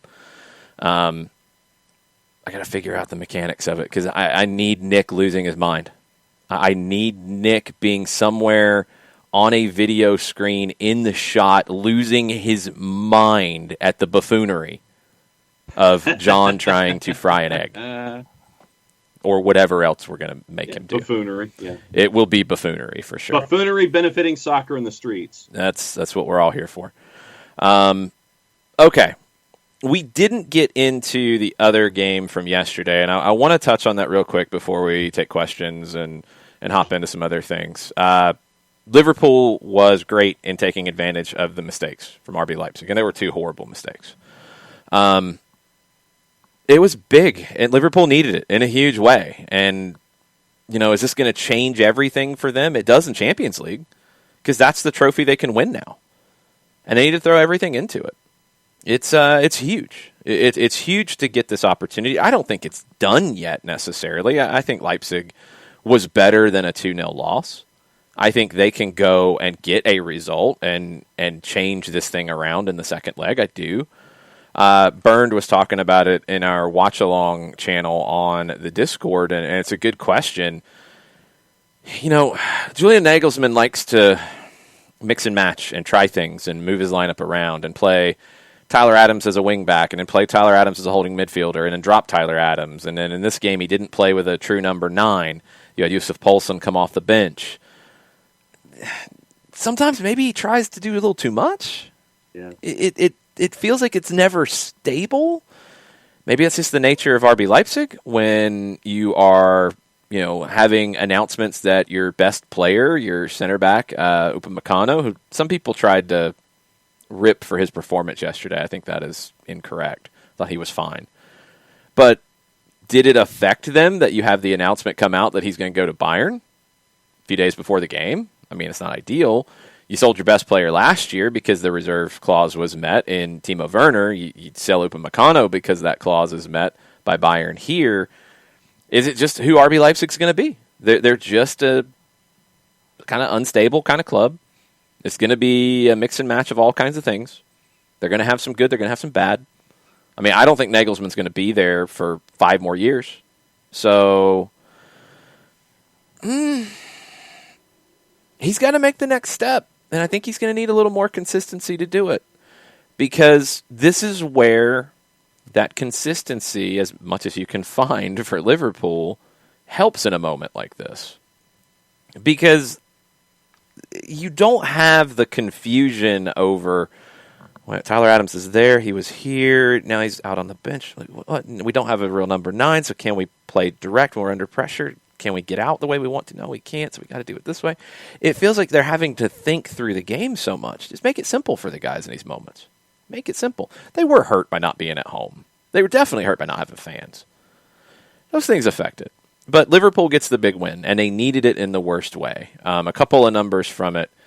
18 is a magic number for Liverpool now. Jurgen Klopp, since he took over at Liverpool, first Champions League match at Liverpool for Jurgen was September of 2017. 18 clean sheets for Klopp in the Champions League at Liverpool, more than any other team in the competition since that time started. That's really impressive. Also, a player that I still don't think necessarily fits Liverpool in the best way, Thiago. He has enjoyed a win in each of his last 11 UEFA Champions League appearances. The joint longest run of wins by a Spaniard in the history of the competition, alongside Danny Carvajal and Javi Martinez. That's kind of crazy that Thiago is like this magic figure, and every time he's in there, they win. Whatever it takes, man. I don't think this changes Liverpool's league effect. I don't think it gives them a better chance of winning the league, but you throw everything in a Champions League and you see what happens. And Liverpool's got a really good start to the series. Yeah. Abby came in this morning and she says, I don't know why I was hoping Liverpool would lose. And then Antonio says, I was surprised at the predictions on the show. It felt like a, quote, I'm not dead yet MFer game for Liverpool. No, it didn't. Not to me. I didn't see that coming out of Liverpool after their loss on the weekend. I didn't see that kind of performance coming out of them. I think Leipzig brought it out of them by giving them a couple of gifts. Yeah. But hey, that's predictions, right? I already said I put on the clown face after the game. That's what happens. Thanks for rubbing that in again, John. I was there with you, dude. Yeah, but I already said I was a clown, so you didn't have to bring it back up. That's what happens. I think Leipzig gave them this opportunity. I really do. Liverpool took it, and they converted, and they did what they needed to do with it, but I don't think they were 2-0 better than Leipzig on the day. I think Leipzig was okay here. They made a couple of big mistakes and got punished. That's what a good team like Liverpool can do. Let's see if Liverpool can build on it, because so much of this is just an intangible like confidence. Does this give them more confidence? Do you start to see better performances? We'll see. The two games today, maybe not as big a headlines as the two yesterday, but I think two are interesting. Porto and Juventus. Cristiano Ronaldo returning to Portugal for this match. 3 goals in his last 5 matches. Porto has not been great here. They're 10 points behind Sporting Lisbon. This is their first time in the knockout stage since the 2018-2019 season. Juventus beat Porto home and away without conceding a goal the last time they met at the same stage 4 years ago. It is away. I don't think Porto wins. I'm going to go Juve 1-0. Yeah, I don't think it's pretty. I was thinking too. Porto is a plus 330. Your draw is a plus 230, and Juve is an even money plus 100. Yeah, I think it's a 1-0, maybe not so fun game. Ronaldo with a header. The other one could be fun, Sevilla and Dortmund, and it's in Sevilla. Dortmund struggling. Sevilla really good right now. Dortmund 1 win in their last 6. They do have Erling Haaland. They do have Jadon Sancho. They do have Gio Reyna, although he might not start in this. They do have Jude Bellingham as well, who's been playing well. They do have Yusufa Moukoko, who is 16, and he scored 2 goals in 2 Bundesliga starts. They got a lot of young, great talent. Sevilla, on the other hand, now has a very angry, motivated Papu Gomez, which was a massive addition for them to pick up in the way that they did. I think Sevilla takes care of business here, and I think Sevilla might be a sneaky team to watch as things go. I think it's Sevilla 2-0. I was thinking 1-0. Sevilla is at a plus 148. Your draw is a plus 242, and Dortmund is a plus 194. Yeah, I'm good with the Sevilla 2-0. Other games today, you do have some league games, some makeups that are being played in Spain and England. Atleti, they are trying to increase their league lead over Real Madrid to 8 points. They're 5 up right now, 2 games in hand. They are headed to Levante. They're looking for their 10th win in 11 league matches. They had a 2-2 draw against Celta Vigo a couple games ago. Levante's 11th. They can move up 3 places if they win. They haven't won in their last 3 in all competitions. I think Atleti takes care of business, grinds it out, gets what they need. Manchester City and Everton in the Premier League. City can move 10 points clear at the top of the table by beating Everton today. They're looking for their 12th straight win in the league. They could get Kevin De Bruyne back, who's missed a month of time. They will be missing Gundogan, who has a minor groin problem. Everton could move level with Liverpool with a win. They're missing Dominic Calvert-Lewin. City wins. I don't see it with Everton, but they're so schizophrenic, maybe. They're so all over the place, maybe. Nah, I think City wins it. And the other one at the bottom is Burnley and Fulham. This is a massive game for Fulham, who could really put some pressure on Newcastle. Sorry, Alex Bassine and all the Newcastle fans out there. Burnley will be missing their captain, Ben Mee. Concussion protocols are keeping him out. You've got some other injuries on both sides. Burnley are unbeaten in their last 30 home meetings with Fulham in all competitions. 25 wins, 5 draws. Longest ever unbeaten run against an opponent at Turf Moor in their history. The last such defeat was April of 1951. Yeah, not seeing it today either. Burnley, the numbers have changed a little bit. Burnley is a plus 204, by the way. The draw is a plus 217, and Fulham is a plus 156. Well, wait a minute. So you're saying you don't see it, but Fulham is the favorite? Yeah, I just don't see Fulham getting. I don't see Fulham getting a win, and I could see Burnley without Ben Mee. You know, what's it going to look like at the back? It's probably going to end up being something that we're used to seeing a lot with Fulham. It might be a 1-1 draw. Fulham wins. Okay. Fulham wins because they have to. Josh Medja again? They might win off a deflected shot off somebody's backside. I don't think it's going to be pretty, but I'm going to go Fulham. I'm going to go Fulham because of Burnley missing Ben Mee. So 1-0, a deflected goal is what decides it, and that 30 home meeting thing gets busted. I'm going 1-0. So then if I told you that Everton has now increased to a plus 920 and the draw's a plus 475, would that sway you? No. Have you seen Manchester City play lately? They're okay. Did you see Everton lose over the weekend? Yeah, they're not. Yeah. And they don't have Calvert-Lewin? Yeah. Everton can look at it and say, like, "Ooh, we can pull even with Liverpool, the Merseyside rival. Yeah, we can do it." Who's going to score, and why did you lose to Fulham in the way that you did?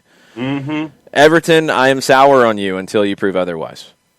I've believed in you. I've backed you. I've argued with some of your skeptical fans, Everton. Carlo, I don't believe you do anything here. I think it's like 3-0 City. Yeah, I was going to say 2. 3-0 City. It's ugly. It's okay. Ugly. Right. What do we have on the Twitters? Let's see. Going back to a couple of things. Folks are commenting on your cooking and have suggestions. Santiago Closa. Tortilla Española has a simple list of ingredients, but it's not easy to make well. Don't be deceived. Oh, I'm not deceived. Hold up, Santiago. I am not deceived by this at all. I'm not saying I'm a master chef. I've made this statement many times. I'd like to try it, though. But yes, I'm not saying it would be great. Try one. No, not at all. I am very realistic about my cooking skills. He says, also, arroz a la cubana has a fried banana, not a plantain, in addition to the fried egg and rice. Key element. Also sad to see Barca bullied by PSG. Yeah, and the way Santiago wrote it and the way John read it are two different things. We didn't say it had a plantain. I don't even know if you remember that point. I did not have a banana to make it, so I had to make my own bastardized version of it, as I told Santiago. I did not have bananas, and I decided on a whim to make my version of it, so that's what it was. Next time, if I have bananas, I will make it with bananas, but yeah, I didn't have that. Sorry. Lewis Martin's in this morning, and he says, when Atlanta United actually made money on the PT transfer, why do national writers act like it was a bust? I get the play on the pitch was less than what we all hoped in goals, but he was not a bust, was he? No, he was not a bust, because people have their narratives, right? Mm-hmm. Pitti had some really big moments here. Pitti is a very interesting kind of player. He is up and down. He's inconsistent.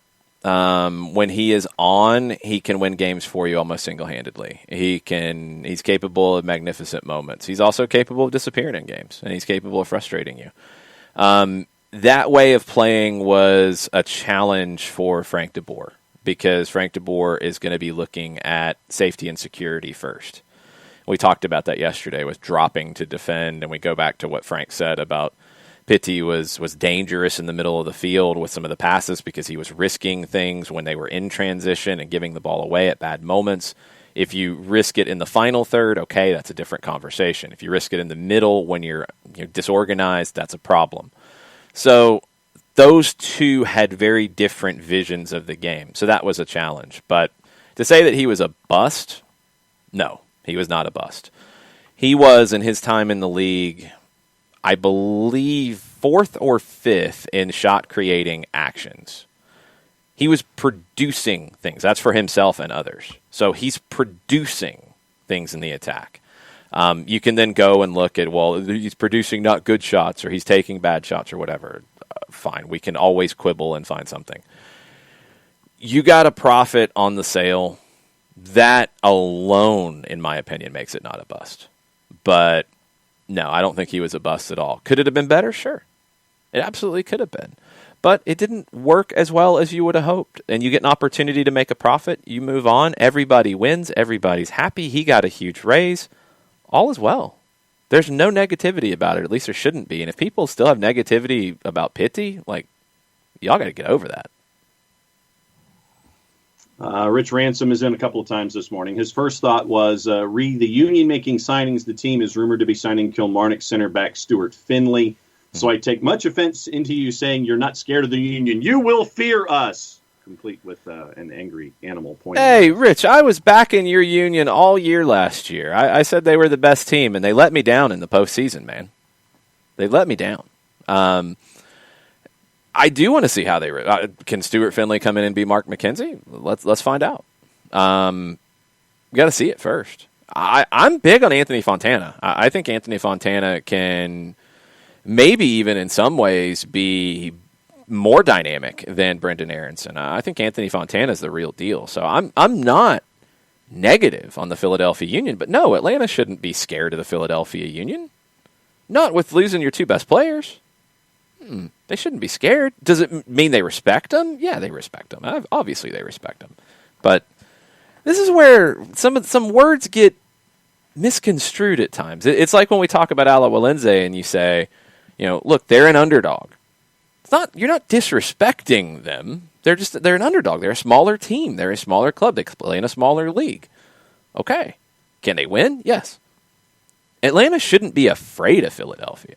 Atlanta should expect to be able to beat Philadelphia. They should. That's the goal. That's what you're striving for. Doesn't mean it's easy. But yeah, until we see Stuart Findlay from Scotland come over and what he can do, losing McKenzie's a big loss. It's a big loss. Fontana replacing Aronson, not as big of a deal, but until you get the deal done with Findlay, and it looks like it is going to get done according to Jonathan Tannenwald of the Philadelphia Inquirer, and until you see how he fits in the way that this team plays, I'm going to be a little skeptical of that one. But no, you shouldn't be afraid of Philadelphia, no. Not if you're Atlanta, you shouldn't be. You shouldn't be afraid of anybody if you're Atlanta United. That's the kind of club you're trying to be, right? You want to make other people afraid of you. You're not trying to be afraid of people. So, won't be easy, but yeah, you should think you can win that game.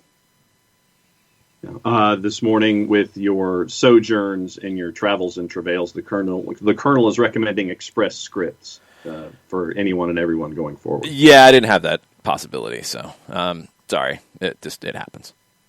Tafka says that he's a Winthrop grad, and he says, so you're just trying to trigger me, huh? Going back to the seedings discussion. In the Greg Marshall years, 04 to 08, we were dangerous as hell as a 14-15. He thought it was ironic as hell that Winthrop was your choice example. No, it was my choice for two reasons, because I knew at least one person on the Twitch pitch was a Winthrop grad. I did not know that Tafka was, so that was a bonus. And my choice was because I went with a Winthrop grad to Athens. I think it was the last time I went to a Georgia basketball game in Athens. A long time ago. It was during that time. And went to a game in December with a Winthrop grad, and Winthrop kicked the ever-living crap out of Georgia in Athens. And I was incredibly ticked off about how bad Georgia was in that game. So, yes, I have issues with Winthrop. I like Winthrop. I'm just saying. I like to pick your Winthrop people's skin a little bit.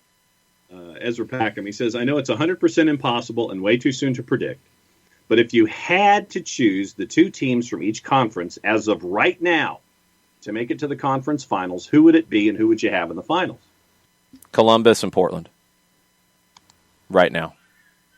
That's what I would pick. Those would be the best two teams. So that's who I think are the best two teams in each conference. I mean, you get into the playoffs, that's going to be later in the year, so it's impossible to predict. But just as who I think the best two teams are, I will take Columbus and Portland right now.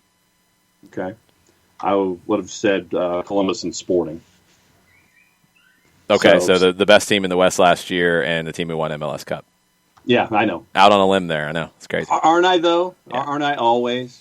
I'm not so sold on Sporting yet. I want to see how things look. They've lost their captain in Matt Beasler. There's some other things about that team that I'm kind of waiting to see. I think Portland getting Sebastian Blanco back and keeping that core together, yeah, I think Portland can be the one. I know, and I say it all the time. Like I believe in Giovanni Savarese. I think he's one of the best managers in the league, and I think he'll get a lot out of that group. And I feel like last year was edging this way. The Blanco injury maybe delays it a year. This feels like the last ride for this version of the Portland Timbers. So I think they go for it. Then Rich came back in when we were discussing the Charlotte PSL situation. He says, I'm already paying $350 for season tickets, and you want to add double on top of it? Nah. Then don't buy those tickets. Buy different tickets. Like, again, you do have the power, you guys, buying the tickets. Don't buy them if you don't want to. Like, buy different tickets. Not all the tickets are going to be like that. Like, Rich, do you have first-row tickets on the midfield stripe? Do you have the best tickets in the building? Because if you have other tickets that would not be part of the PSL, then it's a different conversation. Don't buy those tickets.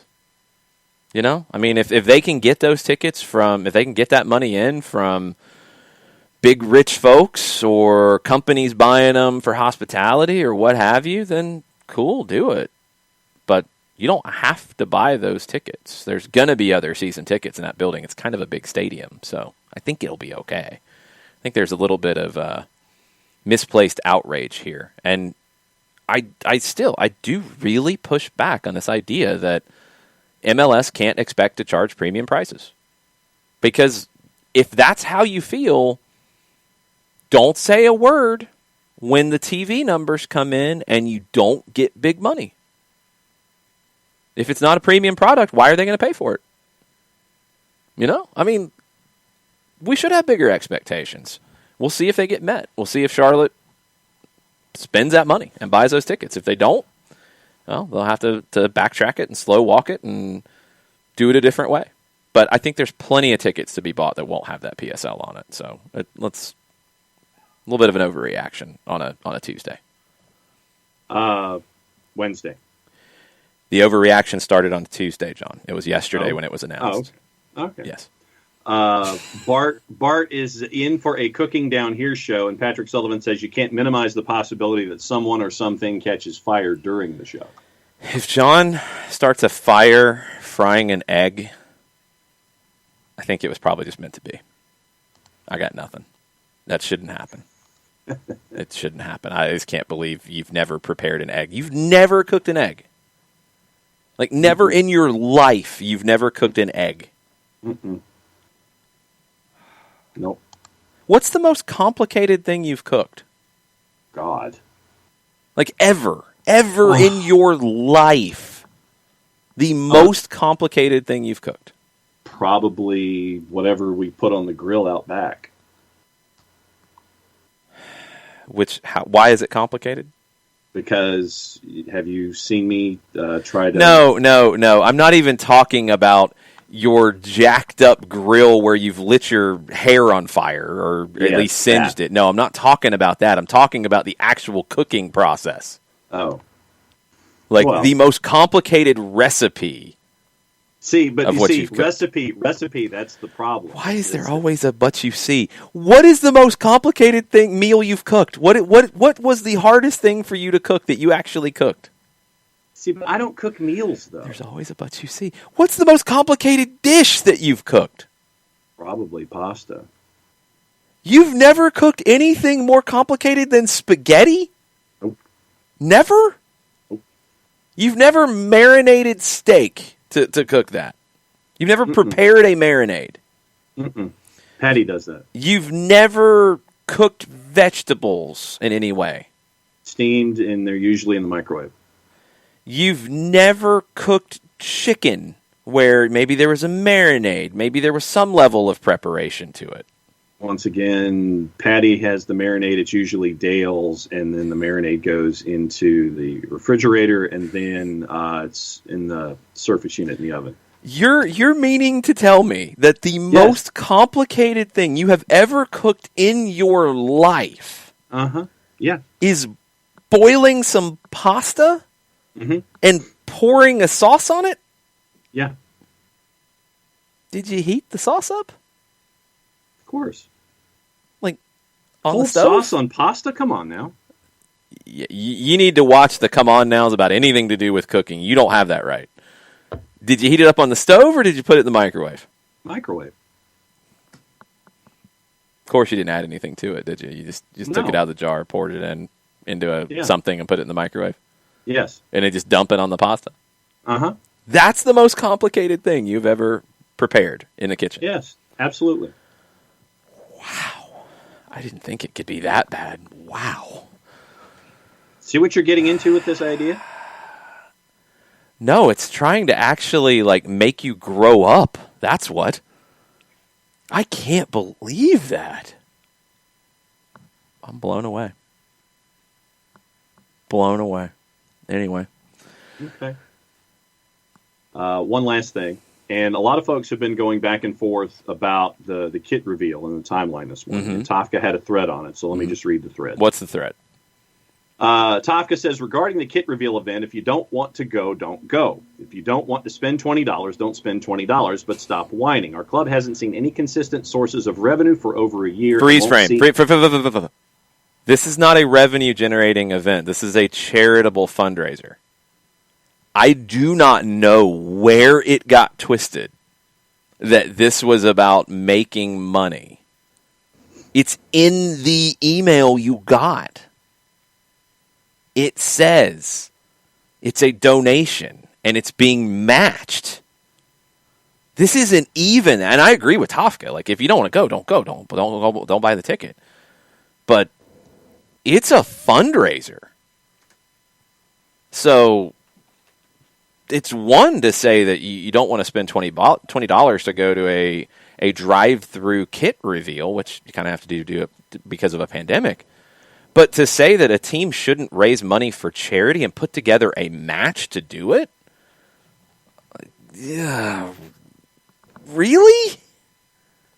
Like, really? Yeah, and some folks were commenting on that was in the email. But that's why I wanted to interrupt you and say that, because we're not going to be part of that misconception out there that it is it's buying a ticket and it's going into the club's coffers. No, that's never been the intention. And wherever that got started, please be careful with how you use your voice in social media. Don't start things that are absolute lies. And don't hold something against a team that has done so many things charitably in this community and continues to do so. And act like this is a horrible thing to do. Like, if you can't afford the donation or don't want to go or don't want to do a video to be part of, that's fine. But man, to spin it where it was something like a revenue generator when it's not. And I know Tafka wasn't doing that. That was what people said publicly. That was what was going around. Mm-hmm. Guys, that's a massive problem. And look, this is where you got to be careful with information, because the retraction never gets the attention that the first statement does. We all know that. That's why you got to be careful about what you say and what you put out there. You have to be, because that's a crazy thing to accuse a team of one thing when they're raising money for a charity and they actually arranged a match. Like, trust me, I've worked in nonprofits. You love it when you have a match opportunity to do something with. That doesn't just fall into your lap. You're doing something to stretch it further, like we did for the referees at Soccer in the Streets on New Year's Eve. Had somebody come forward with a match, and we took a $500 donation and turned it into more. And you got to work for that. That's what fundraising is. So just be careful, because I saw that going around, and I'm like, that's not what's happening here, y'all. I don't know. Tafka says also, to host the event, there are expenses involved. $20 to participate is not an outrageous request. The real changes that need to be made. One. But hold on. Sure. You can skip that, and Tafka might not have known. But again, that is not true. That has nothing to do with this. The expenses are being eaten by the team to raise money for charity, because the money's not going to pay off the expenses. Yeah. So that's important. That's the critical element here. You're paying to do an event that you're using as a fundraiser for charity. So, whoa, slow down, people. Yeah.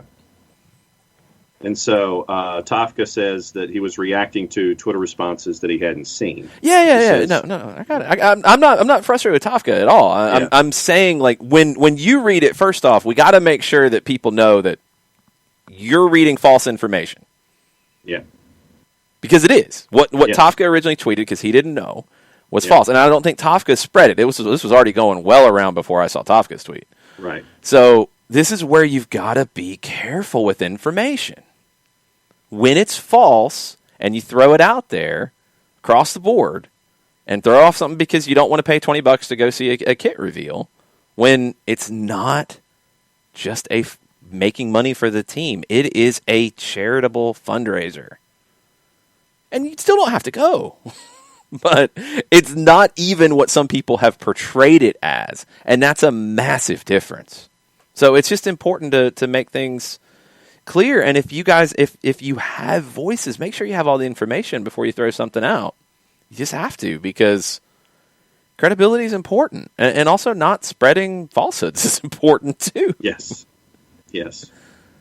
Now, what else happened in the Twitter thread that we need to discuss? Because I just wanted to clarify that what you read is not true. It's not the case. Right, and it was important to let everyone know that was not the case. Yeah. We don't want to spread false information. No. So Tafka has some other real changes that have to be made involving kits themselves and releases. That's okay. That's what I'm asking. So he says the Adidas relationship needs to be improved in multiple ways.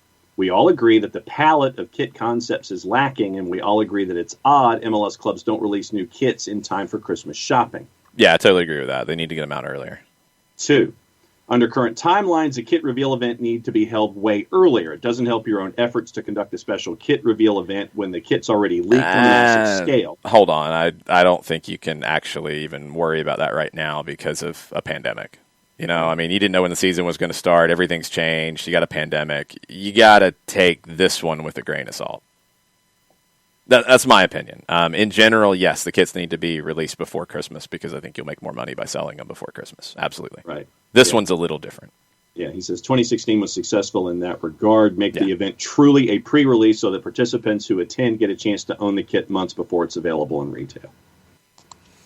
You're never going to do that again. And 2016, I don't think that happened.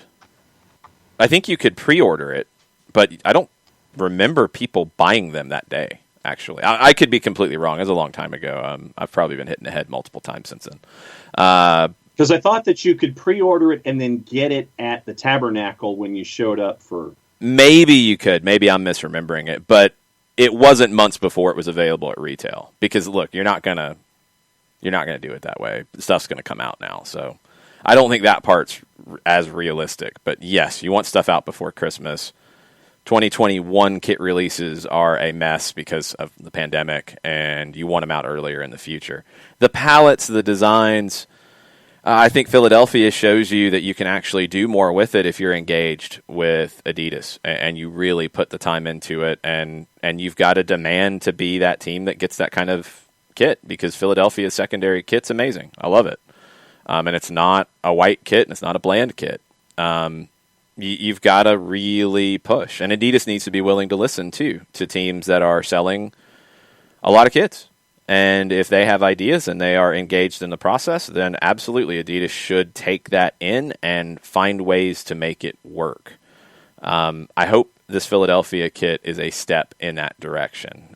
Teams who aren't, they're going to get the current model in their colors, because that's just what it is. And I'll maybe get some little extra things on the trim or whatever, but the more engaged you are, I think the better you can come up with, and that's going to be something that Adidas really needs to work more with the teams and show them what that interest can actually do and that engagement. The Philadelphia second kit should be something that people see and say, I want to do something like that. I hope they do. Okay. Tafka says no pre-order was needed. He bought the inaugural kit October 2016 at the Tabernacle. Okay. Like I said, I couldn't remember. But I think they were in retail stores not that long after that. But that was your first kit, and that was a different situation altogether. I know Austin's kit was out early this time, their first kit. In general, they need to be out between the end of the season and Christmas, in my opinion, anyway. Yeah, breaking news sounder, please. Okay.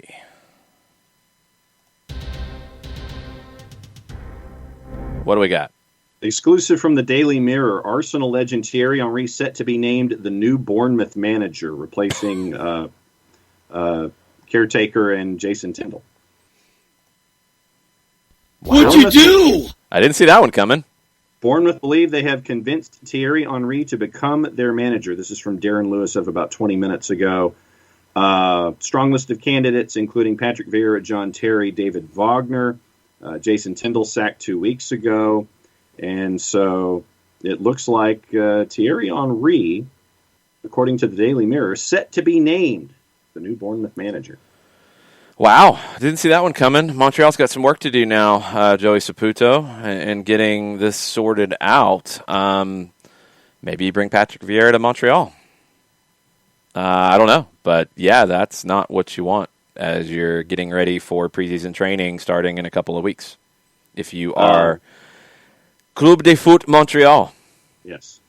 ATL Polo, at He's So Well Spoken, says, I keep seeing people say we need a left-footed skilled center back. Outside of LGP, who's another example of this type of player, and who's the current best example of this type of player? Okay, non sequitur. Was not ready for that transition. I got whiplash. There's a lot of left-footed center backs. Like, that's the thing that's so hard about these questions. And look, I'm not going to lie to y'all. I'm not going to tell you that I've got a list of left-footed center backs that you can go sign tomorrow from around the world. That's what scouting departments are there for. That's what they do. Like, a left-footed center back with the characteristics of Leandro Gonzalez Perez, LGP was great for 2 years, maybe 2.5. It fell off a little bit in 19. But LGP wasn't a consistent starter at Estudiantes in Argentina before he came here. So he wasn't the best left-footed center back in the world when he came here. So to say, like, to be able to go get a player like that, there's a lot of them. Got to get the right one. Got to get the right one who's the right fit here. Got to get the right one now in the way that Gabriel Heinze wants to play, who has speed, can read the game well, is going to be comfortable playing a very high line, is going to be comfortable flaring out to the left in the way that the team will open up. You need some very specific characteristics, and there's quite a few players like that in Argentina, in Ecuador, in Uruguay, in Paraguay, in Colombia, in Mexico, in Europe, probably a few in this league as well, but I think there's not one that is readily available in MLS, so you're probably going to go outside the league. I'm not going to BS you and tell you that I've got some magic list of 20 people that I know more than anybody else. I'm not a scout. That's what scouting departments do, but there are plenty of guys that fit that bill. It's getting the right guy for the right price who is the right fit, not just on the field, but also in the locker room and also personality-wise. And I think in this case, you're also looking for somebody who is young, who can be molded into the kind of player that Gabriel Heinze wants. So that's your parameters for it. You're probably looking for somebody who's under the age of 24, left-footed, comfortable on the ball, good pace. That's your skill set. You put that into your list of players that you have scouted, that you are observing worldwide. That's where you start. That's your list. I don't have a scouting department, so I'm not going to tell you that I played a video game and have 10 guys for you, because that doesn't tell you what you're looking for. You know, this is what professional scouting departments do, and they'll be able to track down the right guy. But there's a lot of guys who can fit that bill. You hit on one who wasn't even a starter in Argentina at the time on a regular basis. He had kind of fallen off of being a rotation center back at that time. Great fit here. You can find a guy like that. And then last one in the Twitters to catch us up. Joe Bost says, a grown man, John, that never cooked anything more than boiling pasta is absolutely bewildering to me. I'm utterly speechless. I feel for Mrs. John. I'm here for hashtag John Cooking down here. Yes. It's completely thrown me off. I did not see that coming. I thought there was at least some point that you had made a burger from scratch. You would actually, like, taken you look like disgusted by this idea. You would actually taken the ground beef. I'm trying to think and process if I have, but you're going back like decades. Decades to take ground beef and add seasoning to it and make it into patties and putting it on a grill. That's too complicated. You went Bubba Burger on it, right? Pretty much. That's what I expected. That's scary. Man, we got a lot of work to do. Nick, Mike, Jarrett, we got a lot of work to do with this one. I'm completely broken by this concept. Like I said, I can put stuff on a grill. And, that's not cooking. Not poison people. But well, you might break your face with the grill because of singeing your face. Yes. So that's not even safe. Hair and eyebrows have been singed because of the side port and trying to light the grill. Ay, Dios mío. All right. one day we'll figure this stuff out, I guess. To benefit soccer in the streets. Yeah, definitely. And, man, there's going to have to be a lot of benefiting. Anyway, what else do we have on Twitter? Anything else? No, we're caught up. We are caught up. So if you got any other tweets, you got to fire them off now.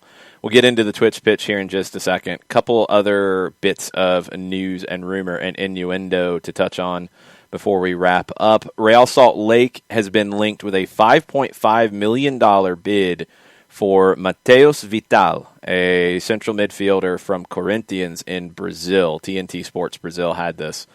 He's valued at just under $3 million, 23 years old, 22 matches this season in Serie A in Brazil. He's played over 100 times for Corinthians.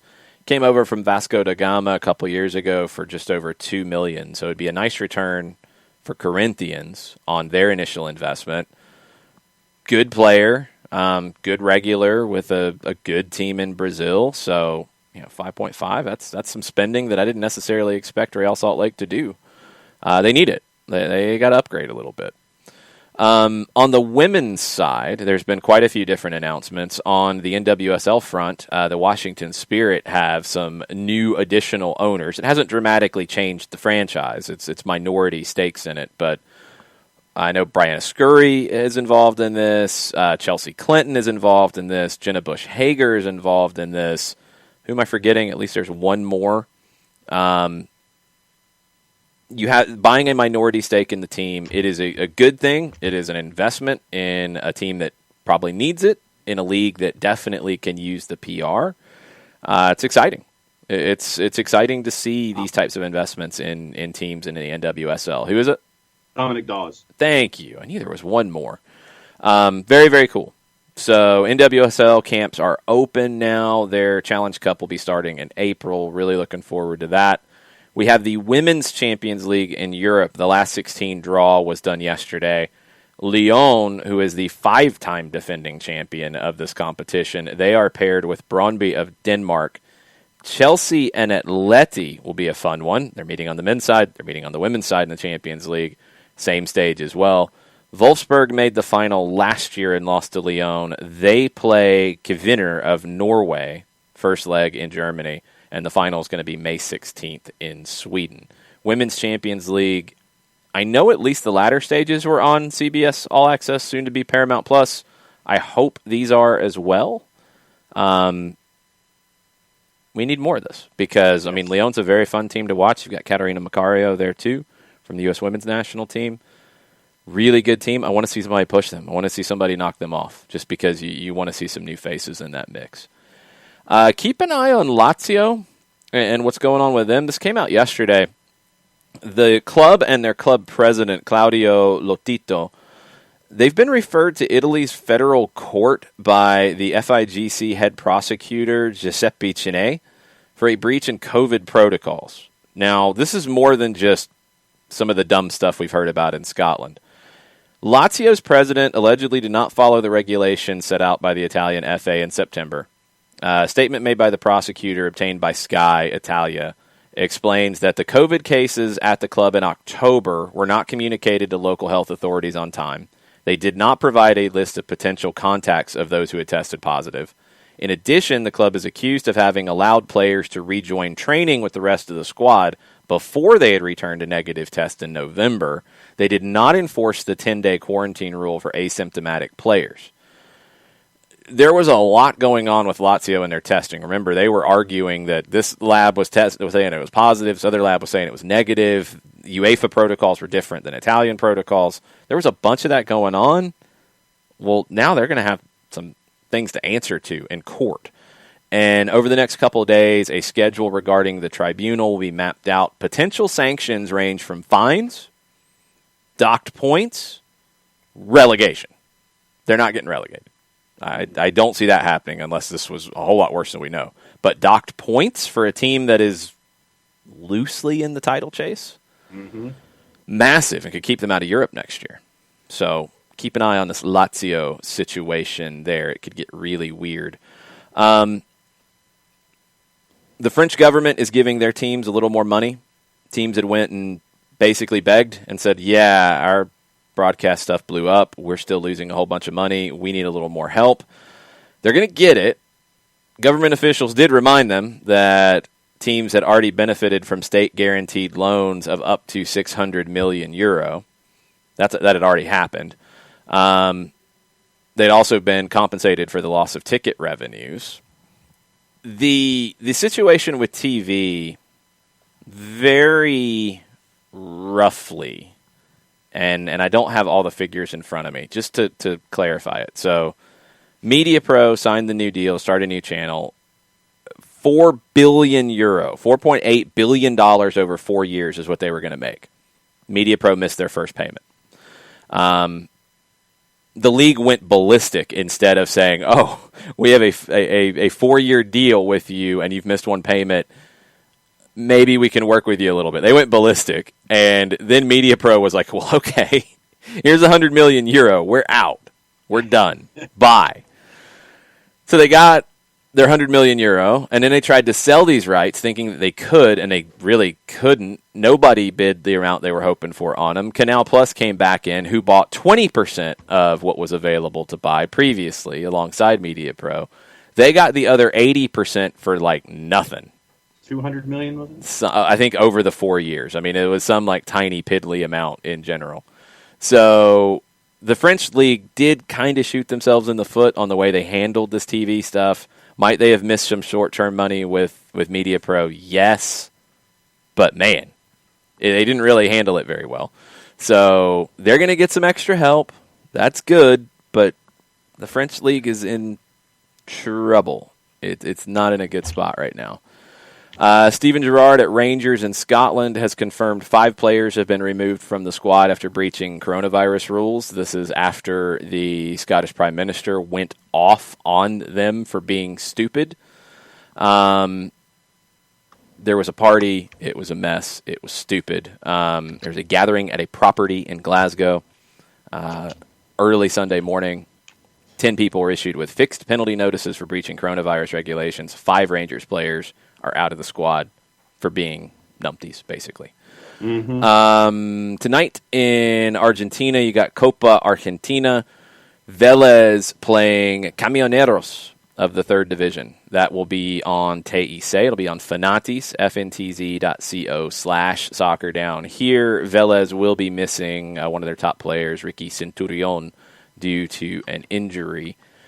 And it looks like River is going to get a player with U.S. national team links. Matko Miljevic, who has been at Argentinos, is the latest target of River Plate, who is targeting about 900 players at the moment.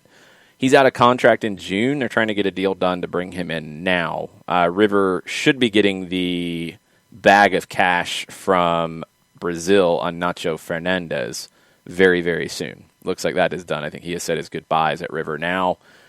See when that check clears and how much business River can do to bring in some new reinforcements. But potentially a U.S. national team, at least eligible player who has played with the youth national teams, could be headed to River Plate, which is pretty cool.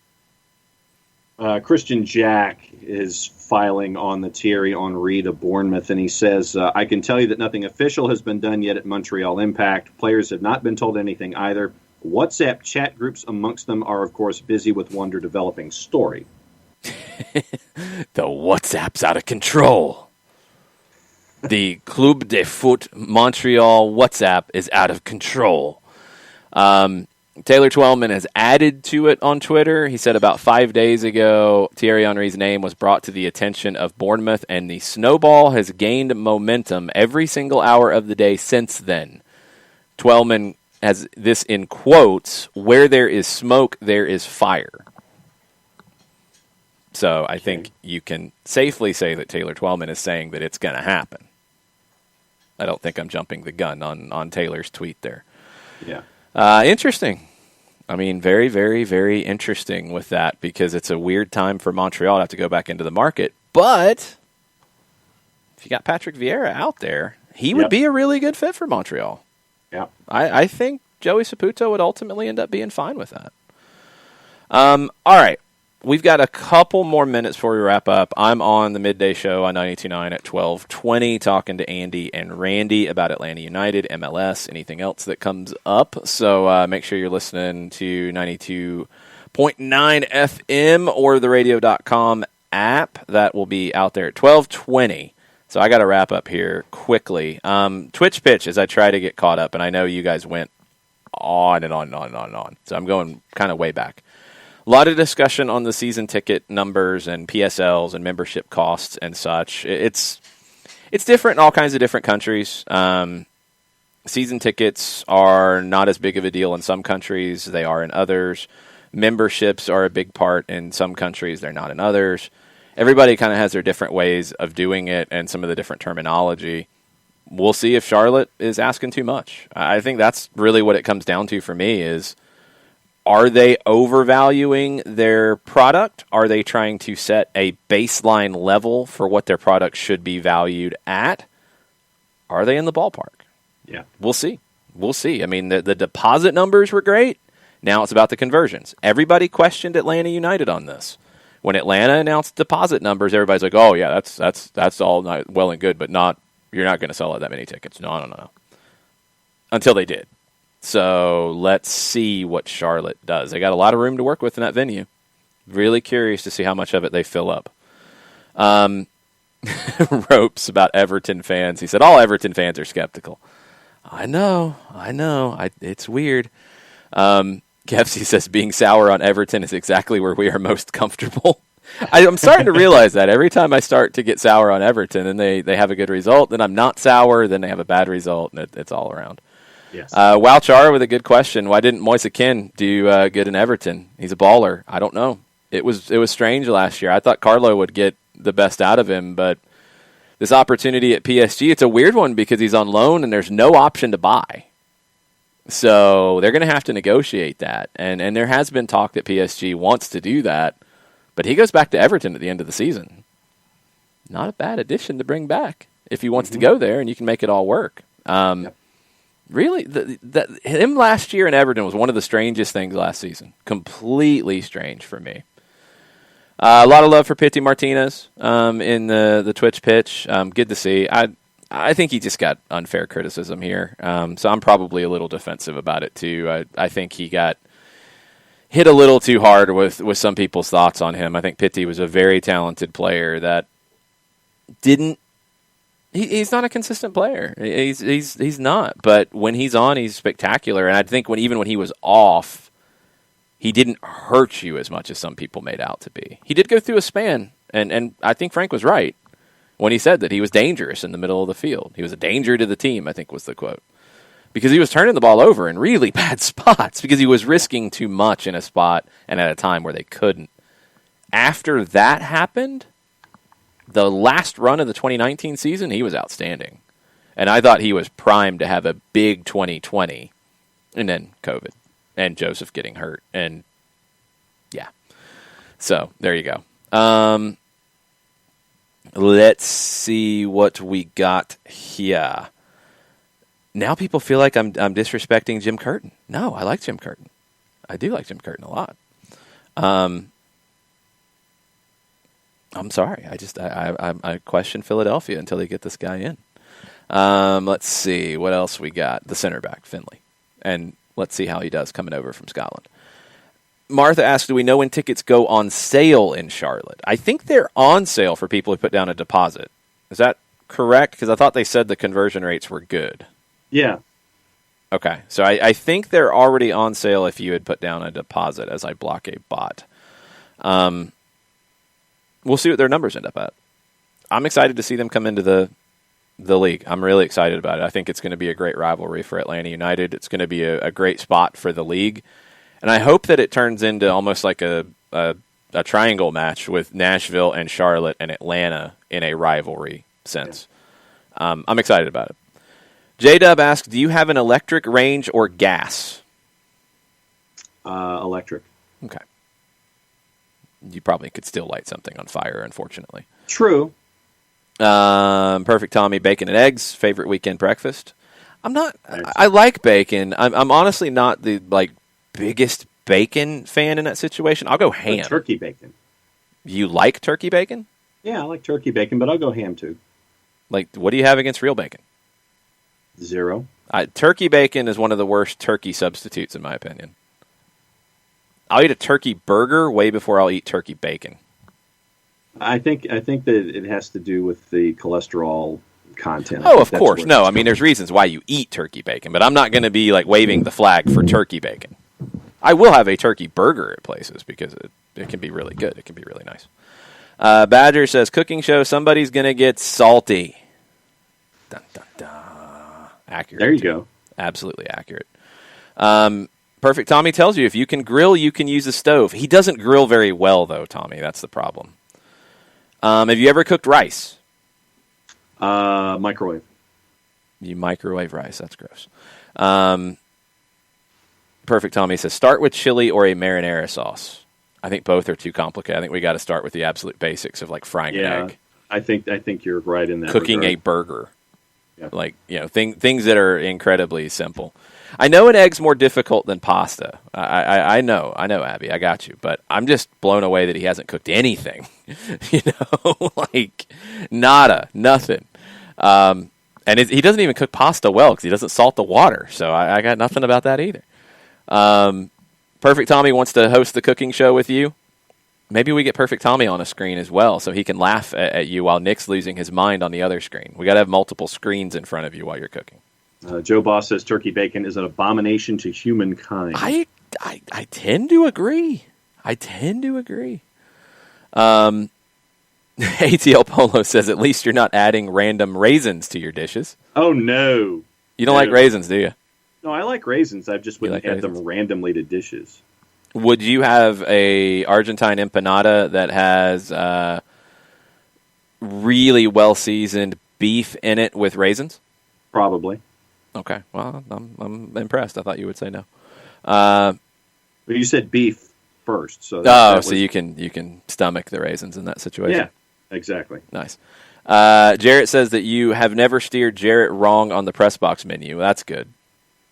See? At least you didn't cook it, so no. See nothing. See, that's the thing. No, nada. I can direct folks to decent food, but it's like leading horses to water. But I'm not going to cook you. I'm not going to. Yeah, see nada. You can point. There's food over there. It's good. Yeah. This food is good. This food is not. I can point. Well, I don't even trust some of your taste, to be perfectly honest. So no, I'm not even giving Jarrett that one. Abby wants to make sure the fire extinguishers are ready when we do the cooking show. Yes. We have one under the sink in the kitchen. We'll get a second. 3TH says, gumbo's easy once you get the roux sorted. Do you know what a roux is? That is the name of the child of Becky Lynch and Seth Rollins. Sure. I'm not lying. No. Yeah. We might have to have you make a roux as well. Nick says, I know how to spell it, but I don't know exactly what it is. Nick has, how do you think you spell roux? Roux. Yeah, there you go. Nick has recipes from 3 Michelin star chefs on deck. We give them to John and watch the hilarity ensue. Sure. Oh my goodness. Rob Harris reports the Premier League clubs have decided to keep all games live on British TV until fans are allowed to return to stadia on Sky, BT, Amazon, and the BBC for the remainder of the season. Nice. Alex Pacine says somewhere Anne Burrell is saying, gimme, gimme, gimme. Do you know who Anne Burrell is? I have no idea. Okay. Abby says, this should be the first live thing we should do once all is safe from the pandemic. It's going to have to be live and in person for a phenomenal fundraiser. Wow.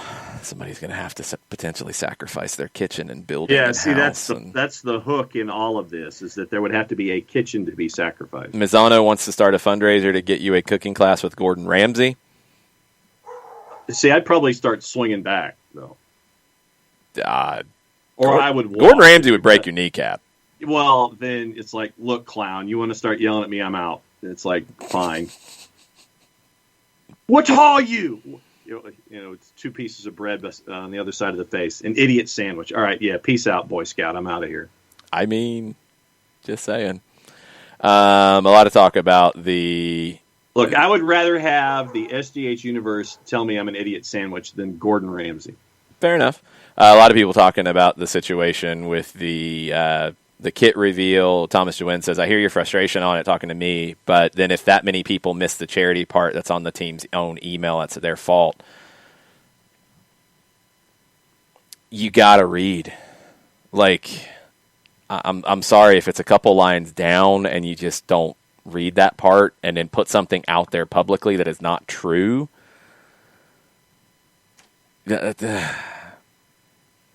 Next time, okay, then I guess you have to put that in super bold, bigger print so there's no confusion about anything. But expecting people to read the emails, not asking too much, I don't think. I don't. Nick says they need to have exclusive jersey reveal charity fundraiser at the tippy top of the flyer. I guess that's what it takes. I'm sorry. I thought people would read. My bad. Yeah. It's crazy. We're at that point now. No more reading. No more putting stuff in a narrative to read. You've got to bold and big and maybe have a plane fly overhead to make sure that people know it. Yeah. Let's see what else we got.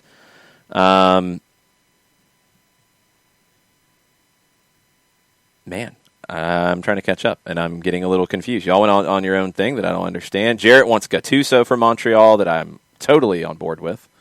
I love it. Ben Olsen is available for Montreal. That's true. Miguel Herrera is available for Montreal. That is true as well, although he's linked with a potential move to Pachuca, I have read.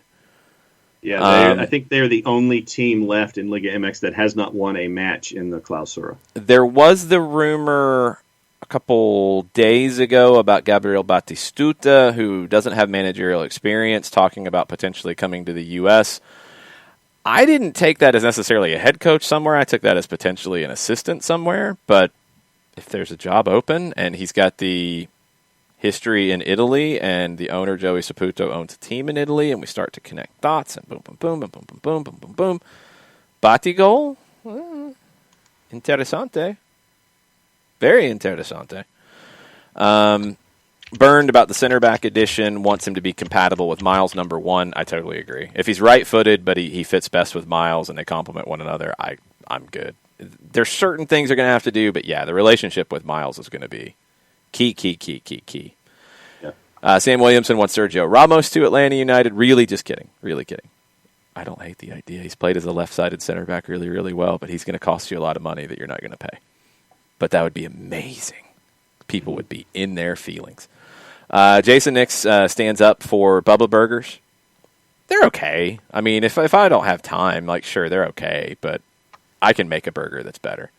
Have you even touched ground beef? Yeah, but it's been a while.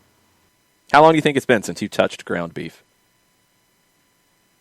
Oh, wow. See, like I told you, I mean, we're talking decades here. I mean, usually I'll just take the patty. I mean, are we talking like physically preparing a patty, or are we talking like pulling like a Bubba Burger or an Omaha? Preparing a patty, not preparing grabbing. has been forever. Okay. Have you made a grilled cheese sandwich? No, I usually go to Waffle House. Jarrett wants to send you to the Great British Baking Show. Oh, my goodness. Abby thinks Gordon would kill you before you even got to cooking. He'd put the pieces of bread on the side of your head. J-Dub says he wants to see you make banana bread. Do you like banana bread? Yeah. Banana bread's good when it's good. Yeah, I'm with that. I would like to see you make banana bread. That's a good one. Zen of Malarkey, which I believe might be your first time, Zen. Did you go to college? He did. Isn't that where everyone learns to cook? Eggs were a staple in college. Did you cook in college? No, I had food plan. Always? Yeah. When you lived off campus? Yep. You just went to the dining hall? Yep. You didn't use the kitchen in your place off campus? No, my roommate did, and I also ate a lot of the media meals in covering events on campus, too. So it would be like free food out of press boxes and meal plan. Amazing.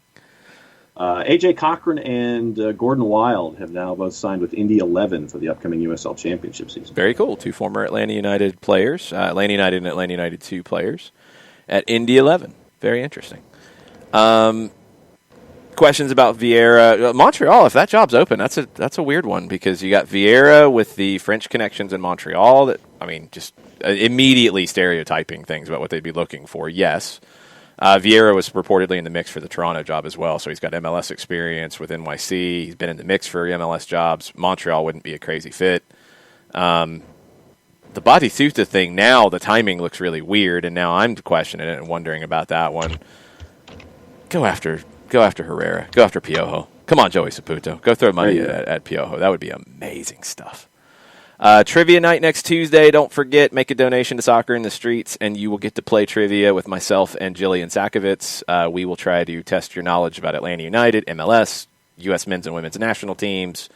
I got your pop culture round with soccer and music and movie and TV connections and ridiculousness, all kinds of stuff. I'm going to finish with this one from Zen of Malarkey, and then we're going to go.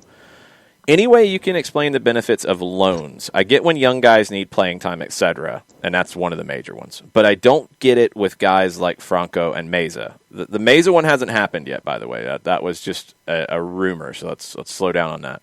Why not just sell? Or is NOB, Newell's Old Boys, just not in position to buy? Bingo. Is there a chance we would bring Franco back if Newell's Old Boys don't want to buy? Yes, I think so anyway. Or is this just a way to help both sides move a guy / acquire a player easier in a time of COVID? I think there's also something to that too. We saw more loans in Europe. I mean, I think you had done the numbers, John, there was only a handful of actual full purchases. 5. Man, I thought there were at least a few more by then on the very end of the day, but there weren't many, and most were loans, and a lot were loans with an option to buy, like the one with Franco Escobar and Newell's. Some were a loan with an obligation to buy, so it's basically pushing off when the money is due. Some are just straight up loans. COVID affects it. Also, I think in Newell's case, they don't have the money right now to pay. I don't think they have a lot of a transfer budget, period. They literally were doing like a GoFundMe for a transfer budget not that long ago. I want to say a couple of years ago.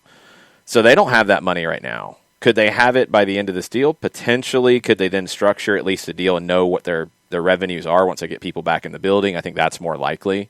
If you are able to do it, but you got to stretch the payments over 3 years or something, okay. Then you'll know what to work with. So I think it's a situation where Escobar gets to go home. He gets guaranteed playing time. It helps Newell's Old Boys out on a player that they obviously wanted.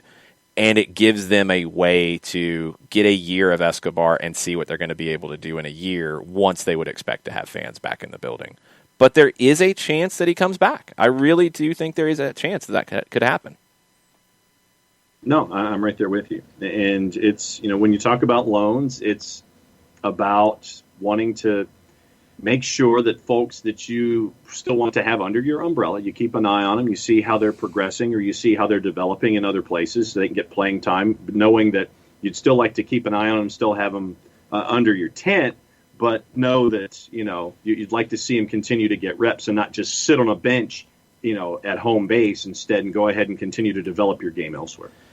Yeah, young players for sure, and Franco's not a young player at this point. He's a little more established, but you're going to see some rotation, and it sounds like, Franco said it, he wanted to make the move happen.